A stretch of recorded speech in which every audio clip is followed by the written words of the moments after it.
Hello everyone, welcome back. Welcome to Vedantu's Maths channel. How are you all? All the 12th standard Janata, I know थोड़ा इंतज़ार ज़्यादा किया इस बार chapter के आने का, है ना? तो ऑलरेडी हम लोगों ने इलेक्ट्रोस्टैटिक्स कंप्लीट किया हुआ है एंड आई पर्सनली फील कि हम लोग एक्चुअली एकदम राइट स्पीड पे चल रहे हैं. मैंने तुम्हें एडिक्वेट अमाउंट ऑफ टाइम दिया है इलेक्ट्रोस्टैटिक्स और गॉसेस लॉ पे बेस्ड क्वेश्चंस को प्रैक्टिस करने का. And now I think you guys are perfectly ready to start and finish in one session the chapter of capacitors और कैपेसिटेंस. दोनों ही नाम से जाना जाता है. ये 12th स्टैंडर्ड का फिजिक्स का चैप्टर है और I would say not only from boards examination point of view, JEE और नीट के एग्जामिनेशन के पॉइंट ऑफ व्यू से भी बहुत ही यूजफुल चैप्टर है. व्हेन आई से यूजफुल, मैं उसे इंपॉर्टेंट वर्ड क्यों नहीं यूज कर रहा हूँ, उसका रीजन ये है कि ये one of the most important chapter भी नहीं है, बट क्योंकि यहाँ पे सर्किट सॉल्विंग इन्वॉल्व होती है इसीलिए जेई में इस पे बहुत सारे क्वेश्चंस बन सकते हैं, नीट में इसमें बहुत सारे क्वेश्चंस बन सकते हैं और वैरायटी ऑफ क्वेश्चंस बन जाते हैं. ठीक है, तो आज स्टार्ट करेंगे द चैप्टर ऑफ कैपेसिटेंस और आज ही खत्म भी करना चाहेंगे. तो बहुत बड़ा चैप्टर नहीं है इसीलिए इसे जल्दी से खत्म भी करेंगे. बहुत सारे प्रैक्टिस प्रॉब्लम्स भी करवाऊंगा और आपको जो भी बुक आप रेफर कर रहे हो, जो भी आपका टारगेट एग्जामिनेशन है, उस एग्जामिनेशन की जो भी रेफरेंस बुक आप यूज करते हो उसके क्वेश्चंस आप इसके बाद लगा पाओगे. ओके एवरीवन, तो स्टार्ट करते हैं. For people who are new on the channel, this is me और Suri sir. I am a BTech from IIT Bombay and on this channel मेरे स्टूडेंट्स मुझे मोगैम्बो बुलाते हैं because when you guys will be able to crack the examination of JEE, Mogambo खुश होगा. Okay, तो अगर channel पे नए हो तो सब्सक्राइब कर लेना, बेल आइकॉन को प्रेस कर देना ताकि जब कभी भी मेरे सेशंस चैनल पे आने वाले हैं you are going to get the notification. Okay, superb, बहुत बढ़िया. वीडियो को लाइक करना और अपने दोस्तों के साथ में शेयर ज़रूर कर देना. तो जनता, स्टार्ट करते हैं. ओके, तो आज का डिस्कशन है कैपेसिटेंस पे और कैपेसिटर्स का डिस्कशन जब शुरू करते हैं बच्चों, तो सबसे पहले क्या क्या चीज़ें हम सीखने वाले हैं उसका एक लर्निंग ऑब्जेक्टिव आप लोगों के सामने मैं रख देता हूं और उसके बाद में बताता हूं कि एग्जैक्टली कैपेसिटर्स होते क्या हैं, क्या काम आते हैं और हम किन चीज़ों को पढ़ने वाले हैं इस चैप्टर के अंदर. ठीक है, तो सबसे पहले तो बात करेंगे about the introduction of capacitors. क्या होता है कैपेसिटर, क्या काम आता है, उस चीज़ का डिस्कशन हम लोग आज इंट्रोडक्शन के पॉइंट ऑफ व्यू से देखेंगे और फिर जाएंगे उसके बाद में बात करने के लिए टाइप्स ऑफ कैपेसिटर्स. ये बोर्ड्स के पॉइंट ऑफ व्यू से ज़्यादा इंपॉर्टेंट है क्योंकि जेई और नीट के पॉइंट ऑफ व्यू से बात करूँ तो टाइप्स ऑफ कैपेसिटर्स में सिर्फ एक पर्टिकुलर टाइप ऑफ कैपेसिटर होता है जिसको हम यूज़ करते हुए क्वेश्चंस को सॉल्व कर रहे होते हैं. ठीक है, उसके बाद में बात करेंगे about the force between the plates of a capacitor. क्या होता है वो जब कैपेसिटर समझ जाएंगे तो हम देखेंगे. उसके अलावा फिर चलेंगे, हम लोग बात करेंगे कॉम्बिनेशन ऑफ कैपेसिटर्स की. यहाँ पे भी हम सीरीज और पैरेलल कॉम्बिनेशंस का डिस्कशन करेंगे just like what you did in 10th standard for resistors. Okay, हाँ, और फिर बात करेंगे energy stored in a capacitor. तो टाइटल से ये तो समझ में आ रहा है कि कैपेसिटर एनर्जी स्टोर करने वाला है. उसके बाद में बात करेंगे loss of energy in capacitor connections. जब कैपेसिटर्स को कनेक्ट करेंगे तो कुछ एनर्जी का लॉस होगा, उसका डिस्कशन करेंगे. और फिर जाएंगे, बात करेंगे कैपेसिटर्स विद डाई इलेक्ट्रिक्स. तो कैपेसिटर्स में हम डाई इलेक्ट्रिक मीडियम को इंट्रोड्यूस भी करने वाले हैं बच्चों. ठीक है, तो चलो शुरू करते हैं डिस्कशन और बात करते हैं about what exactly is a capacitor. ठीक है, तो तुमने शायद से कैपेसिटर नाम पहले कभी भी डे टू डे लाइफ में नहीं सुना होगा, लेकिन कैपेसिटर का एक और नाम है जो हम लोग डे टू डे लाइफ में देखते भी हैं, यूज़ भी करते हैं और आई एम श्योर तुमने खुद अपने घर में उसे देखा हुआ है. ठीक है, सबने सीलिंग फ़ैन को अगर तुम अपने घर में ध्यान से देखो तो सीलिंग फ़ैन में जो उसका रोटेटिंग पार्ट होता है उसके ऊपर एक सिलेंड्रिकल छोटा सा इतना बड़ा सा एक पीस रखा हुआ होता है ना. That cylindrical thing is a capacitor. और अब तुम सोच रहे होंगे कि सर उसे कैपेसिटर तो नहीं बुलाते, उसे तो कंडेंसर बुलाते हैं. बिल्कुल exactly. So it is called condenser in day to day life. In fact अगर आप एक इलेक्ट्रिकल शॉप पे जाके बोलोगे कि सर भैया मुझे एक सर्टन वैल्यू का कैपेसिटर दे दो, तो इट मे सो हैपन कि वो पहचाने भी ना, समझ भी ना पाए कि एग्जैक्टली कैपेसिटर क्या होता है. बट जैसे ही तुम बोलोगे कि नहीं नहीं भैया कंडेंसर चाहिए, तो वो बंदा आपको कंडेंसर दे देगा और वही कंडेंसर एक्चुअली एक कैपेसिटर भी कहलाता है. तो what exactly is the usage of a capacitor और a condenser is very simple. जैसे ही हम एक capacitor as an electrical device है तो उसे जैसे ही हम एक बैटरी यानी कि पावर सोर्स से कनेक्ट कर देते हैं तो चार्ज का फ्लो स्टार्ट हो जाता है. और कैपेसिटर प्राइमरीली वो डिवाइस है जो एनर्जी स्टोर करके रखना चाहता है. Which can be later on given back to the circuit whenever required. But किस फॉर्म में वो चार्ज को एनर्जी को स्टोर करता है? In the form of charges वो एनर्जी को स्टोर कर रहा होता है। एक टिपिकल कैपेसिटर के पास में 2 कंडक्टर्स होते हैं और बैटरी के थ्रू ऐसा सोचा जा सकता है कि बैटरी पॉजिटिव प्लेट जिससे कनेक्टेड है बैटरी की, वहाँ पे पॉजिटिव चार्ज पहुँचा रही होती है और जो नेगेटिव प्लेट होती है वहाँ नेगेटिव चार्ज पहुँचा रही होती है। एक और तरीका है इसको देखने का, हमें मालूम है कि बैटरी एक ऐसा डिवाइस होता है जो कि चार्ज प्रोवाइड नहीं करता। It does not provide the charge, what it does, it makes the charge move in the circuit. ठीक है, इस पे और बहुत डिटेल में हम लोग डिस्कशन करेंगे, चर्चा करेंगे in the chapter of current electricity. But अभी के लिए बताऊं तो जो बैटरी है उसका रोल है किसी एक प्लेट से चार्ज को ले जाके दूसरे प्लेट पे स्टोर करना। तो ऐसा देख सकते हो कि ये जो नेगेटिव वाली प्लेट है ना बच्चों, यहाँ से पॉजिटिव चार्ज लेके बैटरी इधर सप्लाई कर रही है, तो नेचुरली वो प्लेट नेगेटिवली चार्ज हो जा रही है और ये वाली प्लेट पॉजिटिवली चार्ज हो जा रही है। इस वजह से अगर 2 कंडक्टर्स, एक पॉजिटिव चार्ज है दूसरा नेगेटिव चार्ज है, दोनों एक सर्टेन सेपरेशन पे रखे हुए हैं, तो definitely they are unstable and they are storing some energy, and that is why we can say there is some electrical field got created and some energy got stored। तो capacitor एक ऐसा device है which is going to store charge and energy in the form of an electrical field। ठीक है, I hope the idea is clear to everyone। Capacitor के बारे में हमें समझ में आ गया। एक सिंगल कंडक्टर भी एक कैपेसिटर होता है, by the way for your knowledge. एक सिंगल कंडक्टर भी कैपेसिटर होता है, उसके बारे में थोड़ा सा ब्रीफ में बताऊंगा। बट हमारा मेनली डिस्कशन होने वाला है अबाउट अ कैपेसिटर, जिसका ये सिंबल आप देख रहे हो एक पर्टिकुलर टाइप ऑफ कैपेसिटर के लिए यूज होने वाला है। ठीक है बच्चों, तो what exactly is a capacitor, उसका फंडामेंटल डेफिनेशन, ताकि आपको ये in the form of a session PDF भी मिल जाए। तो an electrical device consisting of 2 conductors separated by an insulating material and have an ability to store charge. यहाँ पे एक इंसुलेटिंग मटेरियल मीडियम हो सकता है जो कि डाइलेक्ट्रिक भी हो सकता है, नहीं तो वैक्यूम अज्यूम करते हुए हम स्टडी कर रहे होते हैं। तो इसमें एबिलिटी है चार्ज को स्टोर करने की और इवेंचुअली एनर्जी को स्टोर करने की। ठीक है बच्चों, तो होता क्या है, हम किसी भी कंडक्टर को अगर मान लो चार्ज सप्लाई करते जाते हैं तो हमें पता है कि उसके ऊपर पोटेंशियल का वैल्यू इंक्रीज होता चला जाता है। जैसे फॉर एग्जांपल ही अगर हम बात करें, okay, let's say if I consider a spherical body, एक स्फेरिकल बॉडी है जिसका रेडियस r है और उस पे जो चार्ज दिया हुआ है मान लो वो q है। तो हमें पता है कि इस चार्ज की वजह से इस स्फेयर का, मान लो कंडक्टिंग स्फेयर है obviously because the discussion is about conductors, तो चार्ज सिर्फ सरफेस पे ही रिजाइड कर रहा होगा। तो हम बोलते हैं कि कैपेसिटर, सॉरी, जो स्फेरिकल बॉडी है उसका potential of the surface is KQ/R। Notice करने वाली बात यह है बच्चों की V is directly proportional to Q, क्योंकि K और R दोनों कांस्टेंट है, साइज चेंज नहीं कर सकते। K जिस मीडियम में से रखा है उसे बार बार बदल नहीं रहे हैं। तो जैसे जैसे तुम चार्ज का वैल्यू बढ़ाते जाओगे वैसे वैसे उस बॉडी का पोटेंशियल भी बढ़ता चला जाएगा। जैसे ही हम इस प्रोपोर्शनैलिटी को हटाते हैं तो whatever comes in front of you is what we call as in the form of proportionality constant. जो भी चीज़ सामने आती है उसे हम कैपेसिटेंस डिफाइन करते हैं। ठीक है, तो हम बोलते हैं कि यार Q जो है that is proportional to V, it is charge which is proportional to the potential. मतलब जैसे जैसे तुम चार्ज बढ़ाते जाओगे वैसे वैसे उसका पोटेंशियल बढ़ता चला जाएगा। इसे ऐसे भी देखा जा सकता है कि जैसे ये एक बॉटल है, इस बॉटल में जितना भी पानी है वो इसका चार्ज है और जो भी हाइट तक पानी भरा हुआ है उसका पोटेंशियल है। तो जितना ज़्यादा मैं पानी भरता जाऊंगा यानी कि Q बढ़ाता जाऊंगा उतना इसका पोटेंशियल भी राइज करता चला जाता है। तो जैसे ही हम प्रोपोर्शनैलिटी को हटाएंगे हम एक कांस्टेंट को लेके आएंगे which we are calling as the proportionality of constant, nothing else but capacitance. Important बात मालूम है क्या है बच्चों, गौर करने वाली बात यह है that capacitance does not depend on Q and V। ना तो चार्ज पे डिपेंड करता है ना ही पोटेंशियल पे डिपेंड करता है।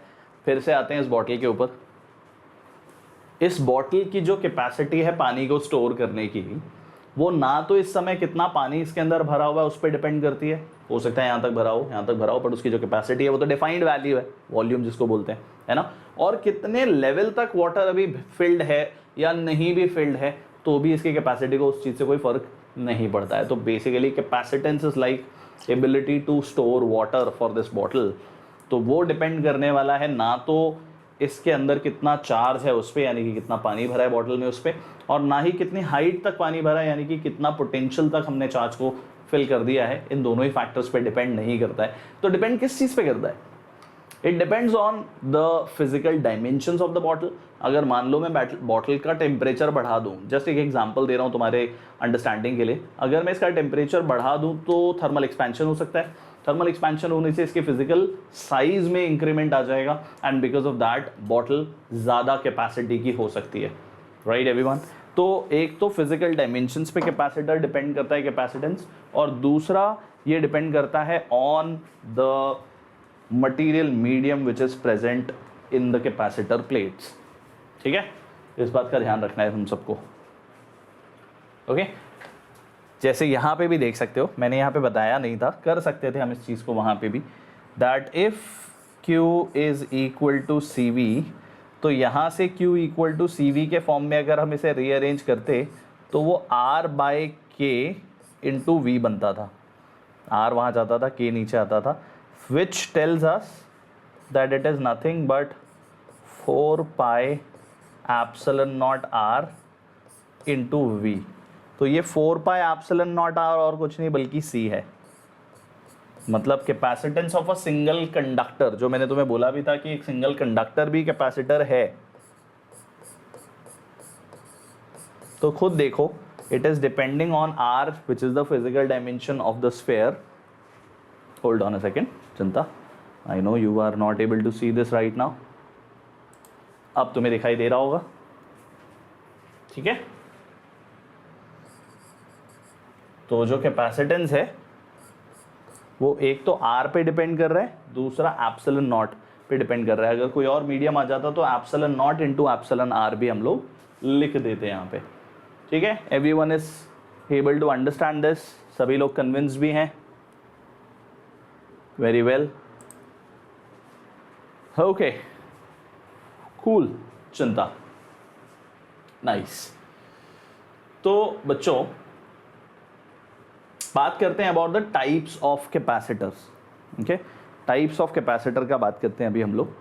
And when we say types of capacitors, तो प्राइमरी, ऐसे तो multiple types of capacitors exist करते हैं बच्चों, but primarily there are 3 types of capacitors जो हम लोग स्टडी करते हैं। ओके, सबसे पहला टाइप ऑफ कैपेसिटर जो हम लोग स्टडी करते हैं वो है पैरेलल प्लेट कैपेसिटर। दूसरा हम लोग बात करेंगे about the spherical capacitor, and third one will speak about the cylindrical capacitor. लिख देता हूँ यहाँ पे the types of capacitor that we are going to speak about. First one is going to be parallel plate capacitor, और ये हमारे primary discussion का part रहने वाला है, मतलब हम इसी के बेसिस पे पूरा चैप्टर स्टडी करने वाले हैं। दूसरा हम बोर्ड्स के पॉइंट ऑफ व्यू से देखेंगे, इसका एक्सप्रेशन याद रखेंगे, जो होगा वो है स्फेरिकल कैपेसिटर, और थर्ड होगा बच्चों cylindrical capacitor. Cylindrical capacitor, I hope मैंने स्पेलिंग सही लिया है, तो ओके, तुम समझ जाओगे। ओके,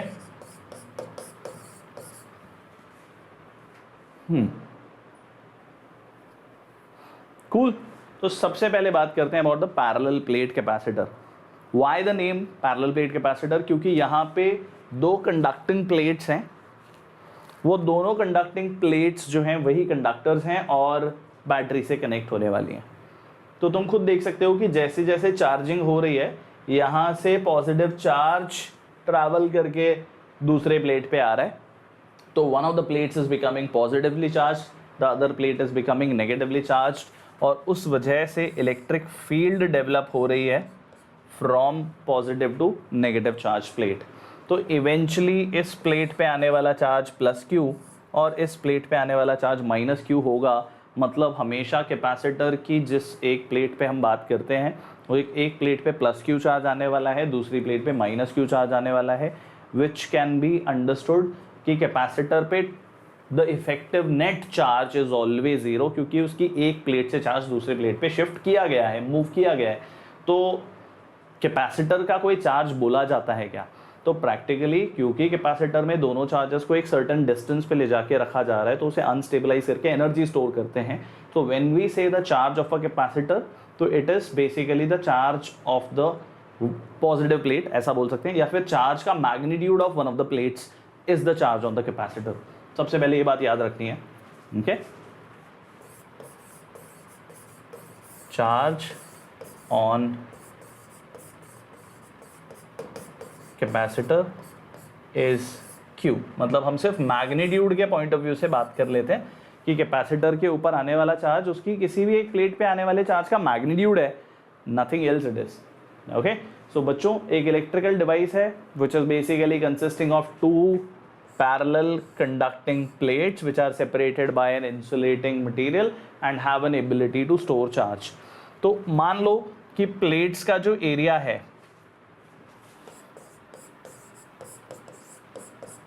पैरेलल प्लेट कैपेसिटर की जो प्लेट्स हैं उनका प्लेट एरिया A है और उनका जो सेपरेशन है वो D है।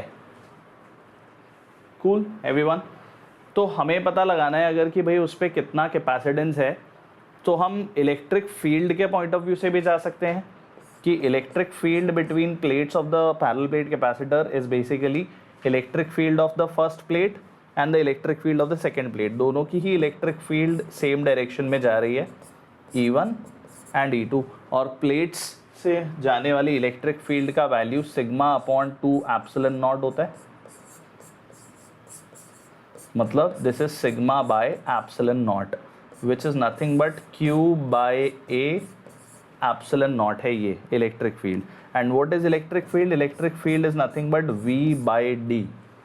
तो इसे अगर तुम रीअरेंज करते हो बच्चों, V बाई डी को अगर हम रीअरेंज करते हैं तो तुम खुद देखो, अगर मैं A एप्सिलॉन नॉट को राइट हैंड साइड पे लेके आ जाऊं, नीचे स्पेस कम लग रही है, उसे मैं क्रिएट कर देता हूं ताकि हम लिख सकें इस चीज को यहां पे, ओके।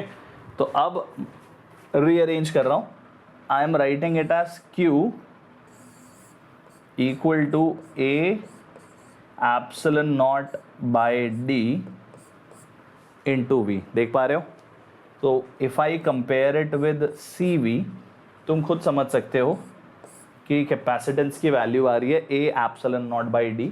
मतलब जो पैरेलल प्लेट कैपेसिटर है उसकी दोनों प्लेट्स के बीच का कैपेसिटेंस हमने फाइंड आउट किया, again came out to be dependent on physical dimensions like area and the separation between the plates and the medium which is filled। तो ये हो जाता है कैपेसिटेंस। Cool everyone. तो ये डेफिनेटली इंपॉर्टेंट फॉर्मूला है और नोट वर्दी है, आपको इसे नोट करके रख लेना चाहिए, बहुत काम आने वाला फॉर्मूला है हमारे लिए। ठीक है एवरीवन, सुपर्ब, बहुत बढ़िया, गुड इनफ। सेकेंडली बात कर रहे हैं पैरेलल प्लेट कैपेसिटर के बाद में स्फेरिकल कैपेसिटर का। स्फेरिकल कैपेसिटर के लिए भी अगर आप पता लगाना चाहो तो पोटेंशियल डिफरेंस कैलकुलेट कर सकते हो और वहाँ से हम ये चीज़ फाइंड आउट करके लेके आ सकते हैं। अगर मान लो हम पोटेंशियल डिफरेंस कैलकुलेट करते तो पहले वाले कैपेसिटर या पहले वाले स्फेयर का potential for 1 and then for 2 लिखेंगे। तो पहले वाले के लिए लिख रहा हूँ KQ by A plus KQ by B, in fact minus आएगा क्योंकि उस पर नेगेटिव चार्ज है। इसके खुद के चार्ज की वजह से पोटेंशियल हो गया KQ बाय A और बाहर वाले के चार्ज की वजह से हो गया KQ बाय B, क्योंकि ये इंटीरियर स्फेयर है। अगर इसका ये पॉइंट पकड़ेंगे तो उस चार्ज के लिए इंटीरियर पॉइंट है और किसी भी कंडक्टिंग स्फेयर के अंदर पोटेंशियल उसी के सरफेस के बराबर होता है। तो बाहर वाले स्फेयर के चार्ज की वजह से पोटेंशियल हुआ minus of KQ by B। इसमें से हम सब्ट्रैक्ट करते हैं, पोटेंशियल डिफरेंस ले रहे हैं। अब पोटेंशियल ऑफ स्फेयर 2 लिख रहा हूँ, तो अंदर वाले स्फेयर के चार्ज की वजह से KQ बाई B और खुद के चार्ज की वजह से minus of KQ by B। तो ये दोनों वैल्यूज़ कैंसिल हो जाती हैं। ये आपको सिंप्लीफाई करने पर यहाँ पे लिख देता हूँ, डेल्टा V का वैल्यू मिलता है KQ B minus A by A B, correct. या अगर नीचे वाले फॉर्म के हिसाब से जाना है तो खुद देख सकते हो, 1/a माइनस 1/b। तो अगर Q equal to C V के फॉर्म में अरेंज करें तो खुद देखो Q बनेगा 1/k and 1/a minus 1/b, कुछ इस फॉर्म में जाने वाला है। और ऐसे ही रीअरेंज करके अगर मैं लिखूं तो ये बनेगा 4 epsilon naught b minus A B ऊपर चला जाएगा, तो ऐसा एक फॉर्म बनेगा ये। This is the capacitance of the spherical capacitor. I hope सबको समझ में आ गया। इसे रीअरेंज करना और Q equal to C V से कंपेयर कर लेना।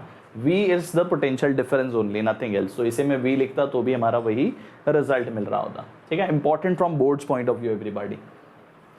नेक्स्ट वन जनता, अब बात कर रहे हैं सिलेंड्रिकल कैपेसिटर की। और सिलेंड्रिकल कैपेसिटर के केस में भी पोटेंशियल का वैल्यू तुम देख सकते हो। पोटेंशियल का value is going to be lambda upon 2 pi epsilon naught ln RB by RA। ये कैसे आ रहा है, ये हम लोग फाइंड आउट कर रहे हैं potential difference as minus of E dot dr।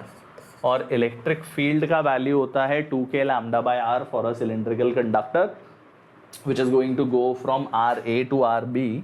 और तुम खुद देख सकते हो उन्होंने लिमिट्स चेंज किए हैं फाइनली और पुटअप किया। और फिर इसे कंपेयर कर रहे हैं हम लोग Q बाई V से। तो सिंप्लीफाइड वर्जन तुम्हारे सामने हमने लिख दिया है। This is important in terms of the result, not in terms of its derivation for all of us. Okay जनता, so keep the result in mind. ये तीनों ही रिजल्ट हमारे लिए इंपॉर्टेंट है। सबसे ज़्यादा obviously A epsilon naught by D which is the result of parallel plate capacitor, सबसे important capacitor है हमारे लिए। फिर है स्फेरिकल कैपेसिटर, उसका डेरिवेशन भी काइंड ऑफ मैंने बता दिया। सिलेंड्रिकल कैपेसिटर का भी समझा दिया है तुम्हें, but derivation is not required. Okay, चलो एक सवाल फटाफट से लगाते हैं और फिर उसके बाद में आगे बढ़ेंगे और बात करेंगे अबाउट द फर्दर टॉपिक्स और प्रॉब्लम सॉल्विंग के पॉइंट ऑफ व्यू से और डिस्कशन करने वाले हैं। ओके, तो क्वेश्चन क्या बोलता है, it says that a cylindrical capacitor has two coaxial cylinders of length 15 centimeter each and radii are given as 1.5 and 1.4 centimeters. The outer cylinder is earthed and the inner cylinder has a charge of 3.5 microcoulomb. So the capacitance of the system is going to be how much? पहली बात तो stays the fact, चाहे कैसा भी capacitor हो, does not depend upon the physical dimension, does not depend upon the charge on the capacitor, does not depend upon the potential of the capacitor also. It only depends upon the amount, the size of the capacitor, physical dimensions and the medium which is filled. तो जब हम cylindrical capacitor की बात कर रहे हैं तो उसका कैपेसिटर अभी अभी हम लोगों ने देखा, एक बार फॉर्मूला वापस से देख सकते हो, 2 pi epsilon naught L upon ln RB by RA।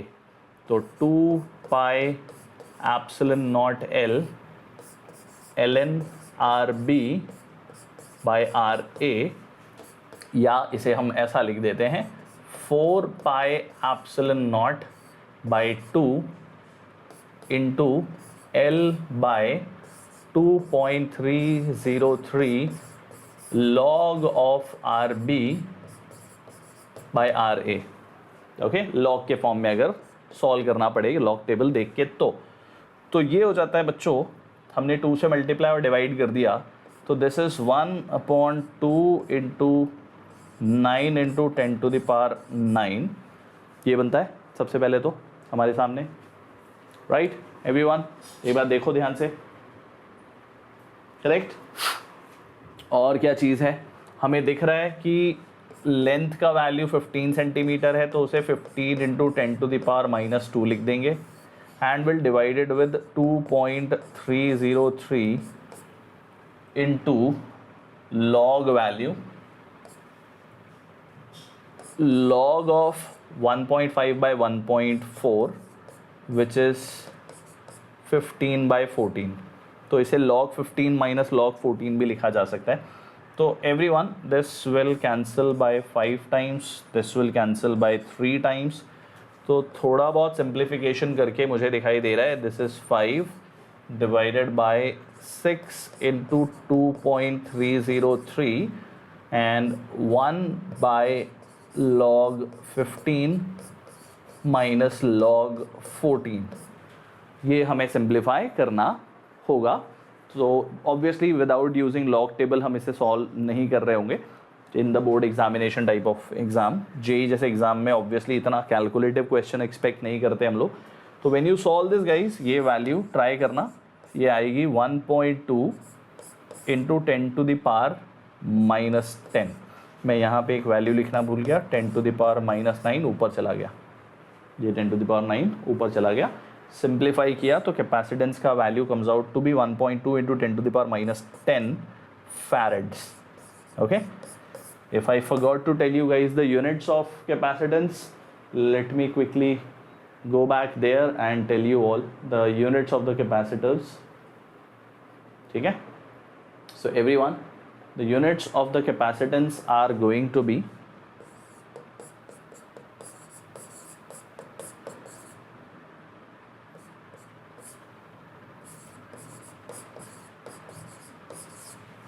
coulomb पर वोल्ट, पर इसे हम बोलते हैं हमेशा फैरेड। ओके, कूलॉम पर वोल्ट के फॉर्म में लिख ही नहीं रहे होंगे, बिल्कुल वैसे ही है जैसे फोर्स को हम कभी भी केजी मीटर पर सेकंड स्क्वायर नहीं बोलते, हम हमेशा उसे न्यूटन बोलते हैं, इतना पॉपुलर उसका न्यूटन का यूनिट हो गया है।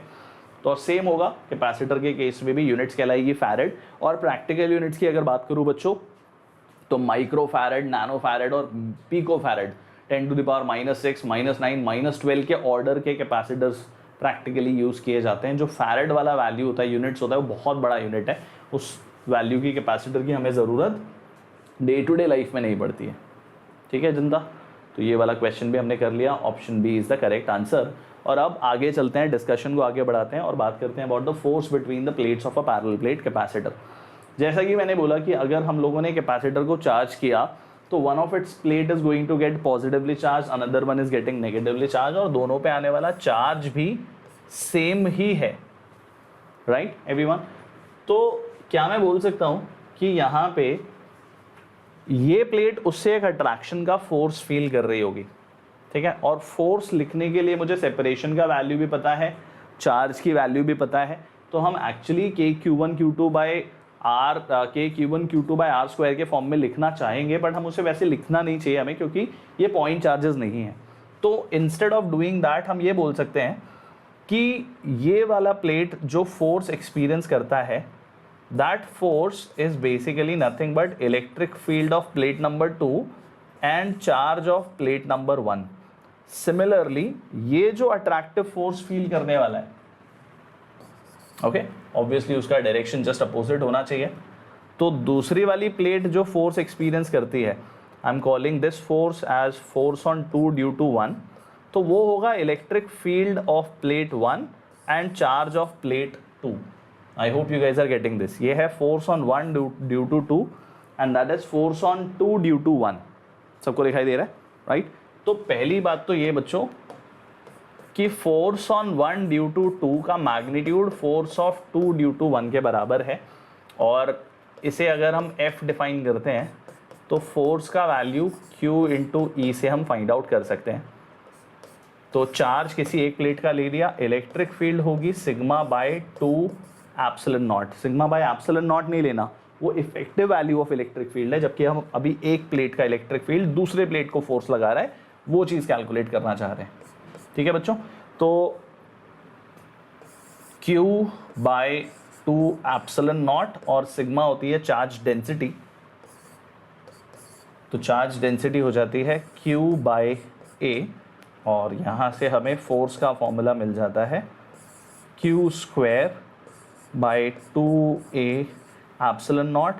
हम चाहते तो इस Q को सिग्मा इंटू A भी लिख सकते थे, तो formula sigma square A by 2 epsilon naught. ये दोनों ही फॉर्मूले इक्वली वैलिड और इक्वली करेक्ट हैं बच्चों। This is the formula for the force exerted by one of the plates of the capacitor on the other one, Q² by 2A epsilon naught है। ठीक है बच्चों, so this is the force which is required to maintain the parallel plate capacitor, because if this force is not applied then the plates will actually attract and move towards each other. Okay, हमें actually इतना force वहाँ पे provide करना पड़ता है, not physically हम खुद नहीं प्रोवाइड करते, बट अरेंजमेंट ऐसा होता है कि दोनों प्लेट्स एक दूसरे के बीच में जो फोर्स ऑफ अट्रैक्शन फील कर रही हैं उतना ही हमें स्टेबलाइज करने वाला फोर्स लगा के रखना पड़ता है, so that they do not attract and collapse with each other. Okay, आओ जरा इस पे बेस्ड एक क्वेश्चन किया जाए जल्दी से। सवाल है, a parallel plate capacitor has an electrical field of 10 to the power 5 volt पर metre between the plates, so if the charge of the capacitor is 1 microcoulomb then the force on each plate will be how much. इस question में usually हम approach करने जाएंगे as okay Q into E से solve कर देते हैं। Charge का वैल्यू 10 to the power -6 है, इलेक्ट्रिक फील्ड का वैल्यू 10 to the power 5 है, तो वैल्यू आती है 10 to the power -1, that means 0.1 Newton हमारा आंसर हो जाता है। क्यों बच्चों, देखो गौर से, don't you think this is how easy this question is. इतना आसानी से हो जाने वाला क्वेश्चन है या नहीं, लगता है ना? करेक्ट, बट आंसर एक्चुअली ये है नहीं। आंसर है इसका भी आधा, और उसका रीजन क्या तुमने फिगर आउट किया? हमें बताया गया है इलेक्ट्रिक फील्ड का value 10 to the power 5 volt पर मीटर, बट ये नहीं भूलना कि ये E1 प्लस E2 के बराबर है। दोनों प्लेट्स के बीच में जो इलेक्ट्रिक फील्ड है ना बच्चों, वो दोनों प्लेट्स का इलेक्ट्रिक फील्ड का नेट रिजल्टेंट वैल्यू है। लेकिन फोर्स कैलकुलेट करते समय हमें किसी एक को कैलकुलेट करना होता है, तो हम बोल सकते हैं कि E1 equal to E2 equal to half of E, so that's half into 10 to the power 5. So now we can calculate the force as Q1 E2 और Q2 E1। इन दोनों में से किसी भी एक से फॉर्म से हम लोग सॉल्व कर सकते हैं। तो चार्ज का वैल्यू है 1 microcoulomb which is 10 to the power 6 into half into 10 to the power 5, ये हो गया। तो फोर्स का वैल्यू आ रहा है 0.5 इंटू 10 to the power -1 और 0.05 Newton. I hope you guys understand this now. सबको समझ में आ गया? ठीक है, तो लगने वाला क्वेश्चन एकदम इजी है, पर ऐसे ही सिली मिस्टेक्स करवाता है। ओके, अगला क्वेश्चन है 2018 में जब जेई का पेपर ऑनलाइन हुआ था, ओके, तब कंडक्ट कराया गया था। देखो ज़रा क्वेश्चन को पढ़ो।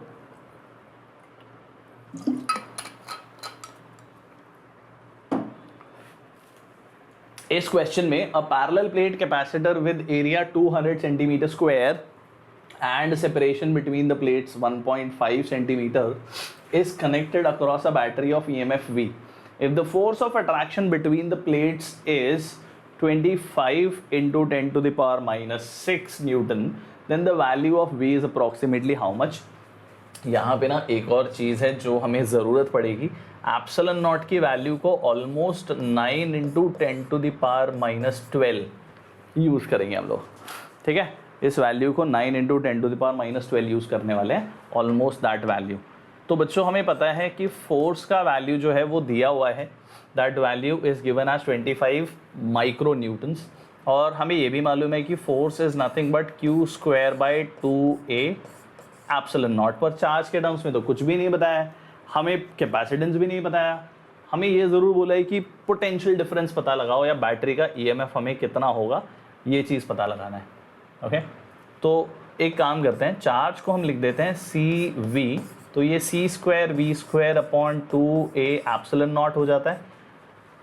यहाँ से कैपेसिटेंस को ज़रूर लिख सकते हैं A² epsilon not square by D²। A epsilon naught by D का स्क्वायर कर दिया, और ये हो जाता है V²/2A एप्सिलॉन नॉट। कुछ चीज़ें ज़रूर कैंसिल आउट हो रही हैं, और वो है A और एप्सिलॉन नॉट। और अब हम रीअरेंज करेंगे अगर, तो V का एक्सप्रेशन बनता हुआ दिखता है मुझे 2 इंटू F इंटू D²। 2 और D² यहाँ आ गए, F के साथ मल्टीप्लाई हो गए, divided by A into epsilon naught, और ये सारी चीज़ें चली जाएंगी अंडर रूट के अंदर। ठीक है, सो 2 इंटू फोर्स है 25 into 10 to the power -6 Newton's. बहुत बढ़िया। D का वैल्यू है 1.5 सेंटीमीटर, उसे मीटर में कन्वर्ट करूँगा तो तो 1.5 into 10 to the power minus 2 बनेगा, उसका स्क्वायर भी करना है तो 2.25 into 10 to the power minus 4 हो गया। I hope you guys are getting this. ये जो वैल्यू है ये है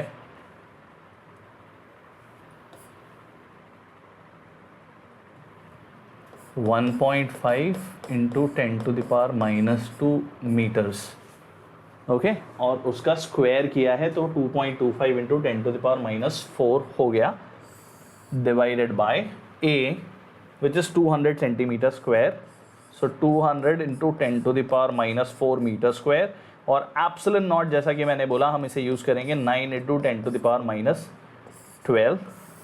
अब देखते हैं कुछ कैंसिलेशन हमें दिखता है क्या। तो एक तो मैं 2 को कैंसिल करना चाहूँगा, 100 बचेगा, 10 टू द पावर माइनस 4 को कैंसिल करना चाहूँगा, और यहाँ से 10 टू द पावर 2 इसके साथ एडजस्ट होगा, 10 टू द पावर माइनस 10 बचेगा। अरे तो एवरीवन ध्यान से देखो, ये हो गया 25 into 2.25 divided by 9 into 10 to the power minus 6, और यहाँ से हम ऊपर लेके जाते हैं 10 टू द पावर 10 को, ये है हमारा अंडर रूट वैल्यू, और 10 टू द पावर 4 बचेगा, इसे भी यहाँ मल्टीप्लाई करता हूँ तो I have 25 into 225 into 100 divide by 9, ये सारे परफेक्ट स्क्वायर्स हो गए, बहुत बढ़िया। तो v का वैल्यू आने वाला है 5 into 15 into 10 divided by 3 in under root, sorry under root तो हमने अभी भी सिंप्लीफाई कर लिया, माय बैड, और 3 इसे कैंसिल करता है 5 times, 5 and 5 25 into 10, we get the answer as 250 volts. Option C is the correct answer, everybody. Okay? अच्छा सवाल था, एक बार देख सकते हो, गौर से देखो कैसे सॉल्व करना था। हैंड राइटिंग को अप्रिशिएट कर सकते हो थोड़ा सा, है ना।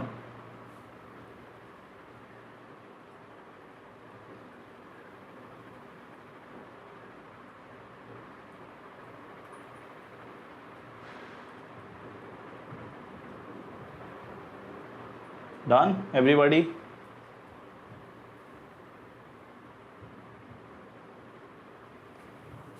Okay, Chinta, very good. So this is where we have spoken about the force between the plates of the capacitor. अब चलते हैं ज़रा कॉम्बिनेशन ऑफ कैपेसिटर्स की बात करते हैं। तो बेसिकली होता क्या है बच्चों, अगर हम कभी मान लो हमें एज एन इलेक्ट्रिकल इंजीनियर ज़रूरत पड़ती है कैपेसिटेंस की एक सर्टेन सर्किट में, तो हम मान लो हम एक साइंस प्रोजेक्ट बना रहे हैं जिसमें कैपेसिटर्स को यूज़ कर रहे हैं, तो कैपेसिटेंस की ज़रूरत पड़ेगी, और हम मान लो एक बहुत ही वियर्ड वैल्यू है 2.4 micro capacitor, 2.4 micro farad capacitor की हमें ज़रूरत पड़ रही है। तो अब ये 2.4 माइक्रो फैरेड कैपेसिटर के लिए हम लोग जाते हैं एक इलेक्ट्रिकल शॉप के ऊपर, और उसके पास जाकर के बोलते हैं कि भैया एक 2.4 माइक्रो फैरेड का कंडेंसर देना, कैपेसिटर नहीं बोलना क्योंकि वो पहचानेगा नहीं, तो 2.4 माइक्रो फैरेड का एक कंडेंसर दे दो। तो बोलेगा यार 2.4 ऐसे हर एक वैल्यू के लिए कैपेसिटर बन के नहीं आने वाला, कंडेंसर बन के नहीं आने वाला, तो कोई तो एक तरीका होता होगा। तो बोलेगा कि ठीक है, ये सर्टेन वैल्यूज़ मेरे पास अवेलेबल हैं, इनमें देखो अगर आपका काम चलता है तो यहाँ पे एक नीड ओरिजिनेट होती है, स्टार्ट होती है सीरीज और पैरेलल कॉम्बिनेशंस की। हो सकता है आपके पास में जो अवेलेबल कैपेसिटर्स हो उससे आपका रिक्वायर्ड वैल्यू आ जाए by making certain arrangement of a circuit with the capacitors. तो यहीं से हमारा डिस्कशन शुरू होता है for series and parallel combination. जो सीरीज कॉम्बिनेशन होता है बच्चों, उसमें capacitors back to back connected होते हैं and eventually they are obviously going to be connected to a battery. और जब कभी भी कैपेसिटर्स को हम सीरीज में कनेक्ट करते हैं तो amount of charge which will appear on each capacitor is going to be the same, such that positive plate of the battery will make this plate positive, negative plate of the battery will make this plate negative, and alternately अब तुम देख सकते हो कि अगर ये negative है तो इसे पॉजिटिव होना पड़ेगा because they are connected, this is negative and this is positive, this is how the charge will appear। हमेशा इस तरीके से चार्जिंग हो रही होगी। अब charge in the capacitors which are connected in series are always going to be same because they are eventually going to be connected to the same branch और उसमें फ्लो होने वाला करंट सेम। एक तरीका ऐसा देख सकते हो कि यहाँ पे अगर प्लस क्यू चार्ज आया, यहाँ माइनस क्यू चार्ज आया, तो सामने उसी का अपोजिट चार्ज अपीयर होना चाहिए, and that is why the same charge appears on them. But if I speak about the potential, so definitely the potential value of the first one is V1, second one is V2, and say third one is V3. दो तीन से ज़्यादा capacitors भी आप लगा सकते हो obviously. तो everyone, we can say that जो इनका इक्विवेलेंट कैपेसिटर होगा, जो इनका इक्विवेलेंट कैपेसिटर बनेगा, जिसे मैं नाम CS दे देता हूं, वो उसी बैटरी के अगेंस्ट कनेक्ट होगा और वो उतना ही पोटेंशियल लेगा, बट उस पर आने वाला चार्ज भी उतना ही होगा। ये बात याद रखने की है। ऐसा मत करना कि Q plus Q plus Q equal to 3Q charge इसके ऊपर आएगा, नहीं।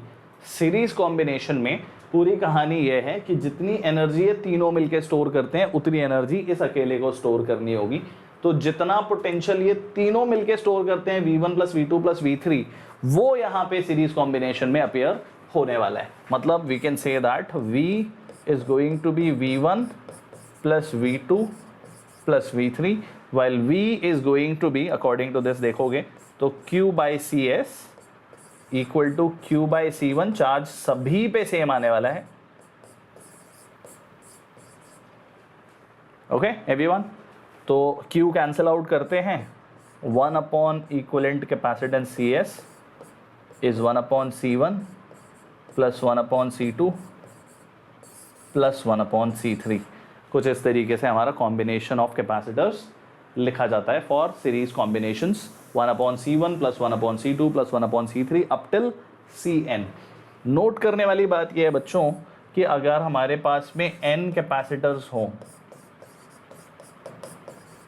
n capacitors of value C, तो C इक्विवेलेंट का वैल्यू निकालोगे जब 1 upon C plus 1 upon C plus 1 upon C, तो n बाई C आ जाएगा, but that is 1 upon C equivalent, तो वैल्यू होगी C बाई n।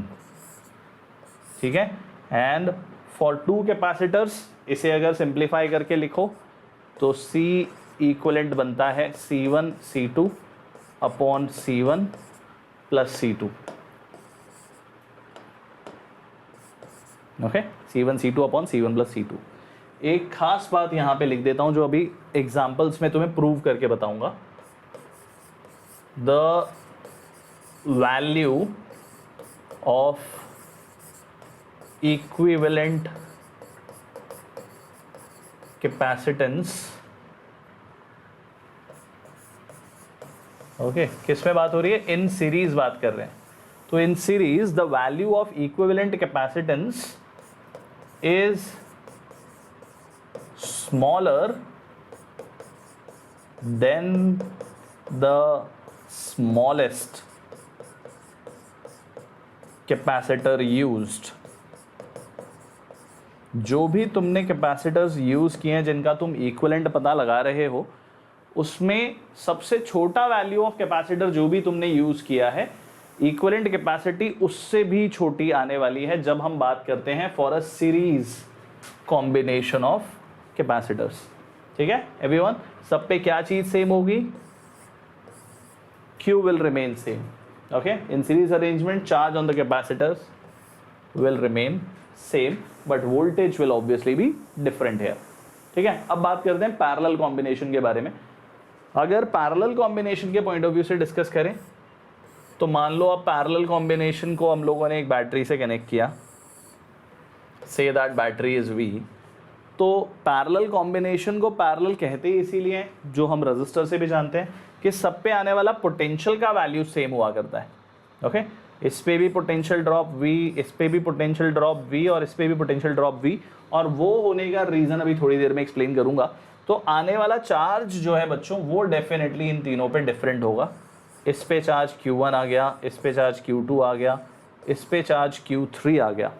ठीक है, why? They have the same potential क्योंकि अगर ये पॉइंट ए हो गया और ये पॉइंट बी पोटेंशियल वाला हो गया तो यहाँ से यहाँ तक कोई और कनेक्शन में आया नहीं, तो this is also same potential, no potential change, this is also same potential. Similarly ये बी हो गया और ये बी हो गया, तो तीनों कैपेसिटर्स ए और बी के बीच में ही कनेक्टेड है, which is the same potential difference, that's why they are connected in parallel. तो इनका जब इक्विवेलेंट कैपेसिटर हम स्टडी करने की कोशिश करते हैं, जिसे मैं नाम दे देता हूँ CP, तो it will have the same potential, okay, and connected across this battery. तो हम कहेंगे कि यार इस पे आने वाला जो पोटेंशियल है ना वो सेम है as all three of them. तो charge is going to be different, capacity is going to be same. तो इस पे जो चार्ज आता है मान लो वो Q है, तो will say that Q will be equal to Q1 plus Q2 plus Q3. Eventually the amount of energy stored by the equivalent is going to be same as the combination, है ना। तो Q को हम लिख देते हैं CP into V, this is C1 into V, C2 into V and C3 into V। तो V cancel जब करोगे तो C1 plus C2 plus C3, okay. Obviously क्या होगा यहाँ पे, इक्विवेलेंट कैपेसिटेंस। देख के वैसे तो बहुत लॉजिकली आंसर खुद ही आ जाना चाहिए दिमाग में। CP का value C1 plus C2 plus C3 है, तो equivalent capacitance is bigger than the biggest capacity और बिगेस्ट कैपेसिटर यूज्ड।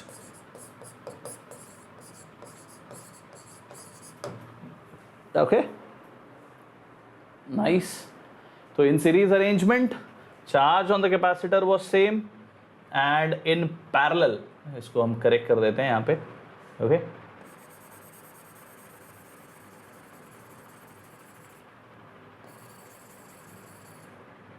ओके, हाँ ये तो ठीक है।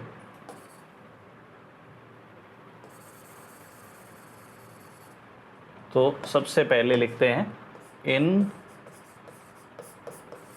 parallel arrangement voltage on capacitors are the same and charges are different, ठीक है everyone।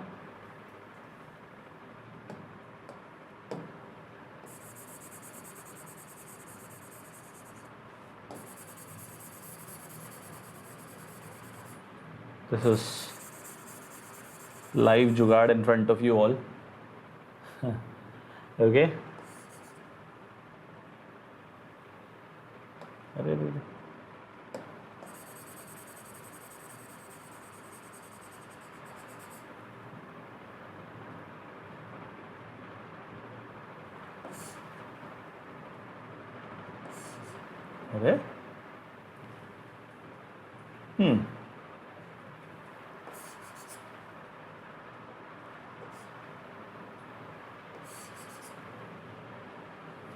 ओके, वो हाईलाइट हो गया है इसीलिए छुप रहा है, कोई बात नहीं। But I hope we all are understanding this. In parallel arrangement voltage on capacitors are the same and are having different charges, ठीक है बच्चों। Now the point is guys, यहाँ पे देख सकते हो कि equivalent capacity for n capacitors अगर हों तो CP for n capacitors of equal value is going to be n times C। अगर सारे capacitors n number of capacitors हों और सबकी कैपेसिटी इक्वल दी हो तो तुम्हें कुछ नहीं करना, सिर्फ n टाइम्स C ऐड करते हुए चले जाना है, ठीक है everyone. I guess we are ready for the problem solving here. तो जल्दी जल्दी से क्वेश्चंस लगाते हैं। देखो हमें दिया गया ये एक अरेंजमेंट कॉम्प्लिकेटेड सा सर्किट है, हमें पता लगाना है कि what is the equivalent capacity है। तो अभी जो मैंने तुम्हें प्रूव करने के लिए यूज़ किया था यहाँ पे मेथड, कि अगर ये इक्वल पोटेंशियल पॉइंट्स के बीच में लगे हुए कैपेसिटर होते हैं तो पैरेलल में होते हैं, बिल्कुल वही मैं तुम्हें यहाँ यूज़ करके दिखाता हूँ, ठीक है। तो सबसे पहले बच्चों, अगर ये पॉइंट B है तो इसे भी B कह सकते हैं और इसे भी B कह सकते हैं, लेकिन B से ऊपर जाने पर बीच में कैपेसिटर्स आते हैं तो अब उन्हें B नाम नहीं दे सकते। तो नया नाम दे देते हैं, इसे डी बोल देते हैं। तो ये भी डी हो जाएगा, ये भी डी हो जाएगा, और ये भी डी और ये भी डी, क्योंकि ये रास्तों पे कुछ भी नहीं आया। लेकिन अगर ए से हम लोग राइट साइड जाते हैं या डी से ऊपर जाते हैं तो कैपेसिटर्स बीच में आ गए, तो नया पॉइंट डिफाइन करना पड़ेगा। तो हमें ज़रूरत पड़ने वाली है पॉइंट ए से पॉइंट बी के बीच के इक्विवेलेंट कैपेसिटेंस की। यहाँ पे ई पॉइंट आ जाता है और यहाँ पे डी पॉइंट आ जाता है। ठीक है बच्चों, तो ए और ई के बीच में 6 माइक्रोफैरेड है, तो 6 माइक्रोफैरेड लगा दिया। ई और डी के बीच में 1, 2 और 3 कैपेसिटर, 5, 5 और 2। ध्यान से देख पा रहे हो सब लोग?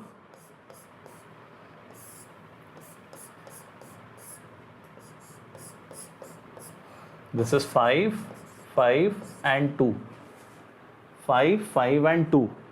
ई और डी के बीच में 3 कैपेसिटर्स हैं, 1, 2 एंड 3। ठीक है, बचे कौन? डी और बी के बीच में आने वाले 2 और 4 कैपेसिटर्स। तो ऑब्वियसली दोनों पैरेलल में ही कहलाएंगे, राइट एवरीवन? और उनकी वैल्यू क्या है? 2 एंड 4। तो फर्दर सिंप्लीफाई करते हैं, हमें मिलते हैं 3 कैपेसिटर्स सीरीज में ए और बी के बीच में। इसका वैल्यू है 6, 5, 10 और 2 12, 4 और 2 6। ठीक है, 6 और 6 फर्दर सीरीज में अगर मैं देखूं तो 3 हो जाते हैं। तो this is 3 and this is 12, this is B and this is A.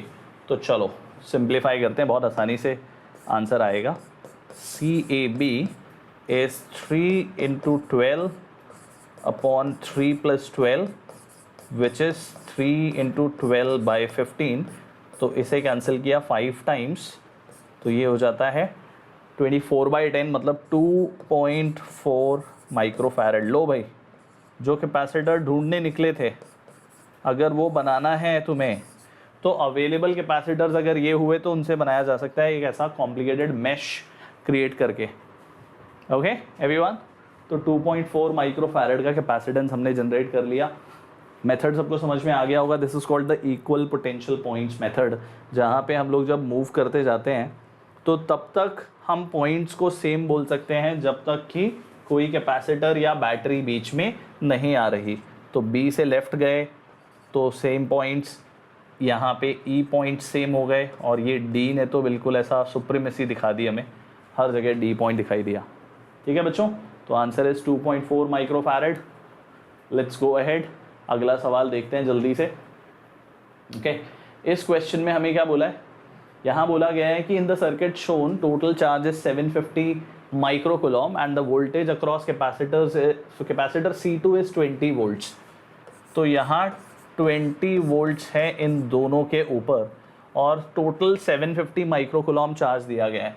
तो हम बोल सकते हैं ना कि यहाँ पे आने वाला चार्ज अगर Q है तो इन दोनों के कंबाइंड पे आने वाला चार्ज भी Q ही होगा, क्योंकि ये दोनों का कॉम्बिनेशन इसके साथ सीरीज में लगा हुआ है। तो कैन आई से दैट अगर इस पे आने वाला चार्ज Q2 है और इस पे आने वाला चार्ज Q3 है, तो Q is equal to Q2 plus Q3 also. ये बात समझ में आ रही है? इस पे अगर Q चार्ज आता है तो इन दोनों के कॉम्बिनेशन में भी Q आएगा, क्योंकि इन दोनों का कॉम्बिनेशन अगर हम ड्रॉ करें, ओके, तो इन दोनों का कॉम्बिनेशन जो है, जैसे हमने नाम दे दिया C23 और ये C1, तो ये सीरीज में लगे हुए हैं, तो इस पे भी Q चार्ज और इस पे भी Q charge. This is what I am telling you guys here. Okay, तो एवरीवन, ये वैल्यू हमें बताई गई है 750 माइक्रोकूलम। Q2 हमें बोला गया है पता लगाओ, the charge on the capacitor Q2, और Q3 20 वोल्ट्स है, पोटेंशियल डिफरेंस हमें मालूम है, तो C3 इंटू V3 करके सॉल्व कर देंगे। ठीक है, तो this is 750 microcoulomb is equal to Q2 plus C3 which is 8, potential is 20।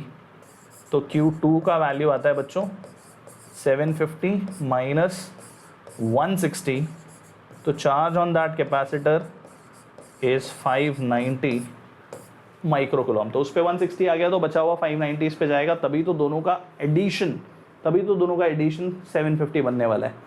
तो 590 micro coulomb is the answer बच्चों। चलो वन मोर, जेई 2019 का सवाल है, पिछला वाला क्वेश्चन भी जेई 2020 का क्वेश्चन था। आओ ज़रा इसे सॉल्व करते हैं, एवरीबॉडी पे अटेंशन। इसमें हमें बोला गया है कि अगर equivalent capacitance of the entire circuit A और बी के बीच में 0.5 माइक्रोफैरेड है, तो पता लगाओ कि what is the value of this capacitor C, ये कितना होगा। तो बहुत आसानी से हो जाएगा, तुम देख सकते हो कि ये 2 और 2 सीरीज में है और ये 2 और 2 पैरेलल में। तो 2 और 2 सीरीज में बन जाएंगे, सोच के बताओ, 1/2 + 1/2 बिकम्स 1, तो सी इक्विवेलेंट भी 1 हो जाएगा। तो इसे जब हम लोग इक्विवेलेंटली ड्रॉ करने की कोशिश करेंगे तो कुछ ऐसा डायग्राम मिलेगा हमें, ठीक है। ये 2 अभी भी एग्जिस्ट करता है, ये C है, ये 1 और ये 1 मिलके 2 बन गए। This is going to be equivalently 1 और ये दोनों इक्विवेलेंटली बनने वाले हैं पैरेलल में 4, ठीक, बहुत बढ़िया। और इसके साथ एक और ब्रांच यहाँ से जाती है और वो कुछ ऐसी दिखाई देती है, that this is B, this is A, this is 2, this is 4, ठीक है। 2 और 2 सीरीज में, 2 और 4 सीरीज में, तो 2 और 4 सीरीज में C1 C2 upon C1 + C2 कर रहा हूँ। क्या किया मैंने, C1 C2 upon C1 + C2 किया है मैंने, ये सीरीज वाला कॉम्बिनेशन।